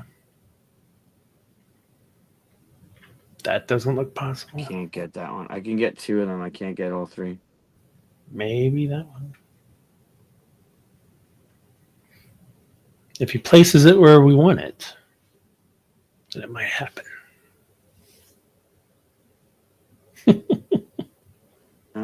Is that 2 or 3? Oh, okay. All right.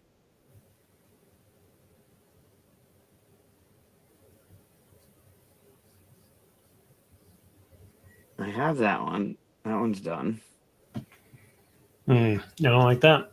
Don't have things done. If I place that and move,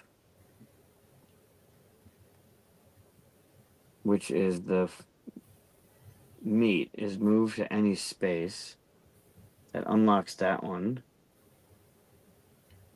But I can't get that one. Nope, you can't. Whatever you're saying. No, I don't think I can. So let's dump a coin, draw 2 more. I actually might have to do that.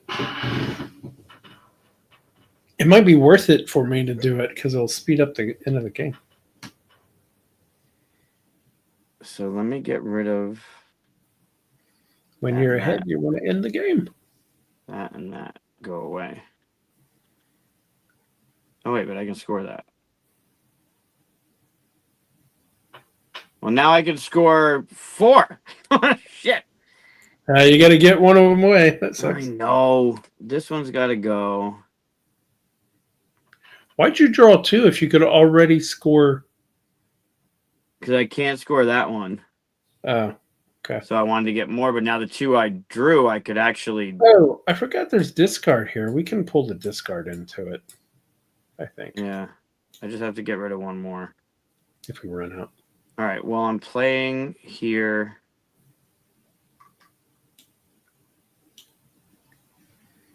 And I'm moving that. And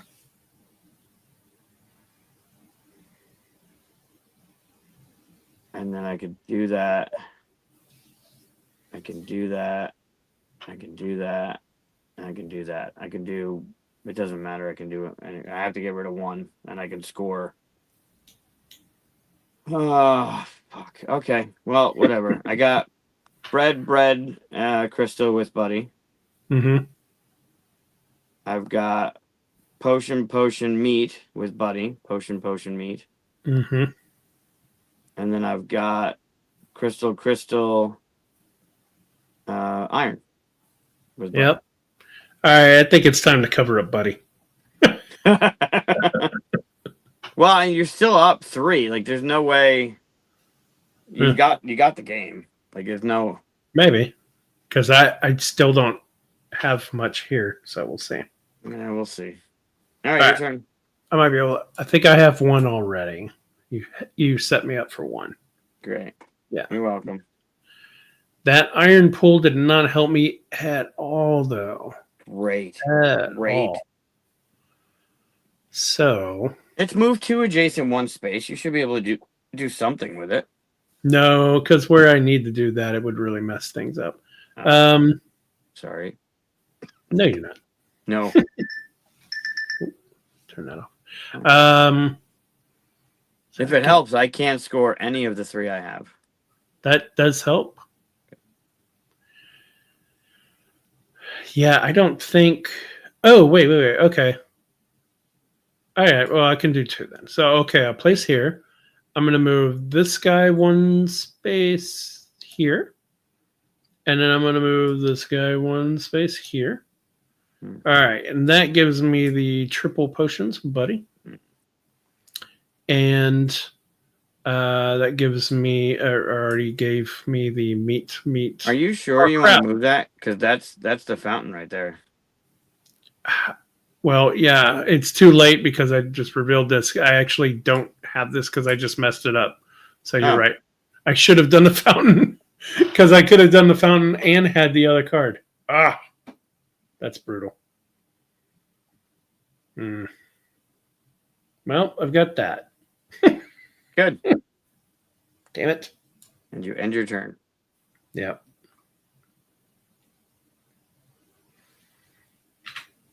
Oh, I took the last card. So, oh no, we have a deck to shuffle here. So we'll keep going. All right. Yeah, you're taking the last chip anyway, so that does it anyway. So you got to score. Did you take another card? I did. Yeah. Oh, okay. All right. How Why can don't I you let me score? How can I fuck this up? Let's see.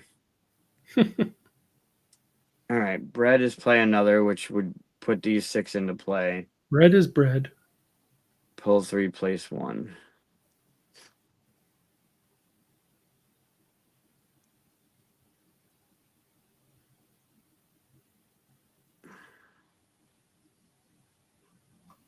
Ugh, that doesn't work either.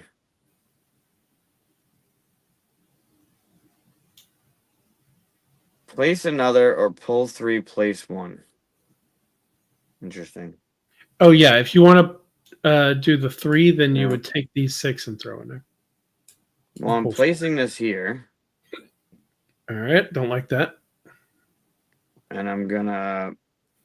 Either way, you're gonna be pulling from here. So yeah, I'm gonna pull 3 and place 1 and hope I can pull something.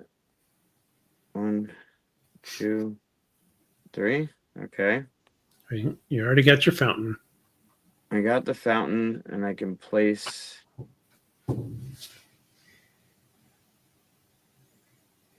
Here. Oh, 1 move. Yeah, because you don't get to fire this placement. You're just trying to make something. Right. Which will go right here and get me another fountain. What?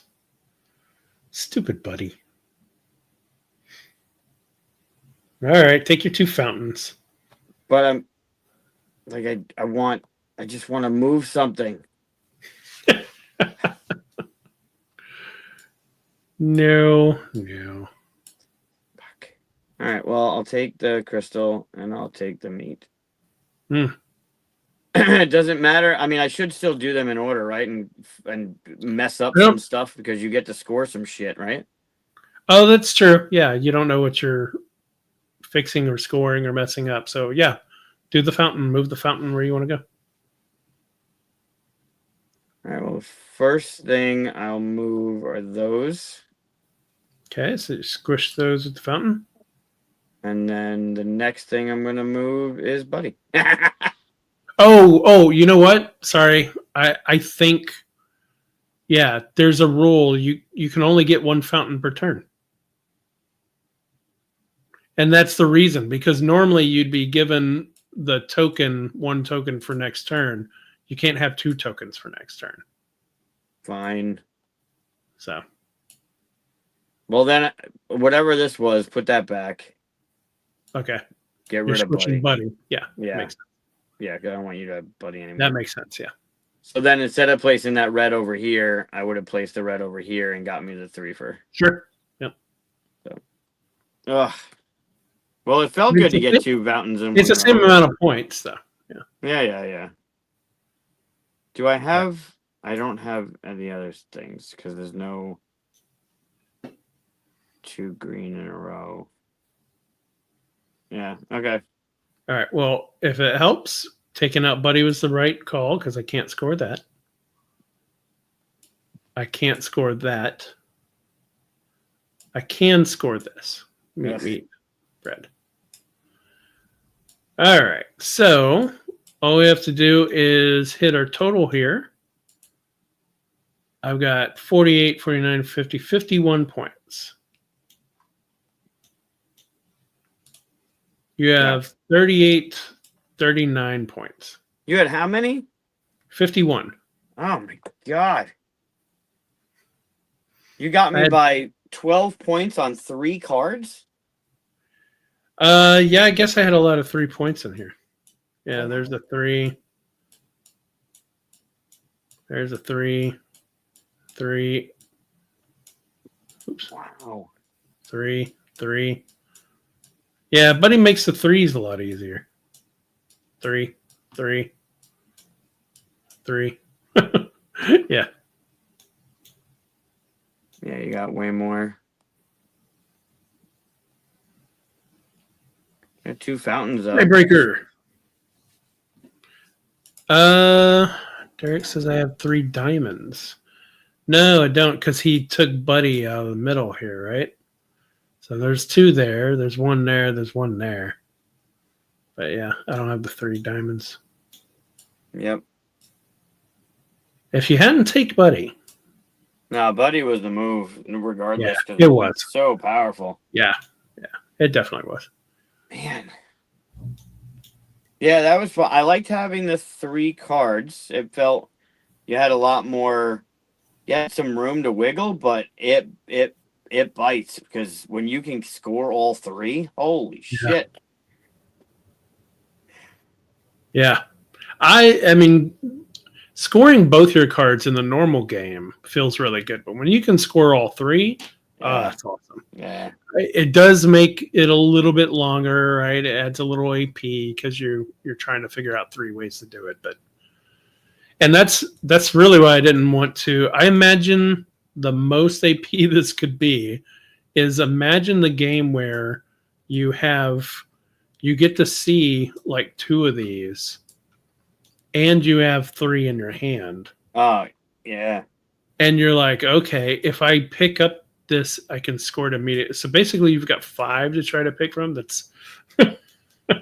That's for advanced use only. Yeah. I also feel like this combo that we had with Trinity and Buddy was super powerful because now you got that extra unless you just close off Buddy real early because you also want to manipulate and utilize it as well. You get the ability to have 3 cards, and then Buddy's a wild, and you can attack it from multiple ways, and you're scoring 3 at a clip. That's a powerful combination. Yeah, that's fun. But then you got 6 other fancy dragons that, like, the combination and the play will just feel different every time. Yeah, and we didn't even play any of the ones that let you spend the coin to do other stuff. I mean, imagine doing this, the one with the coin where you can draw one and score. That's pretty fun. Yeah. I might have done that more. Yeah, that could save you sometimes. Yeah, these are great. Yeah, they're good.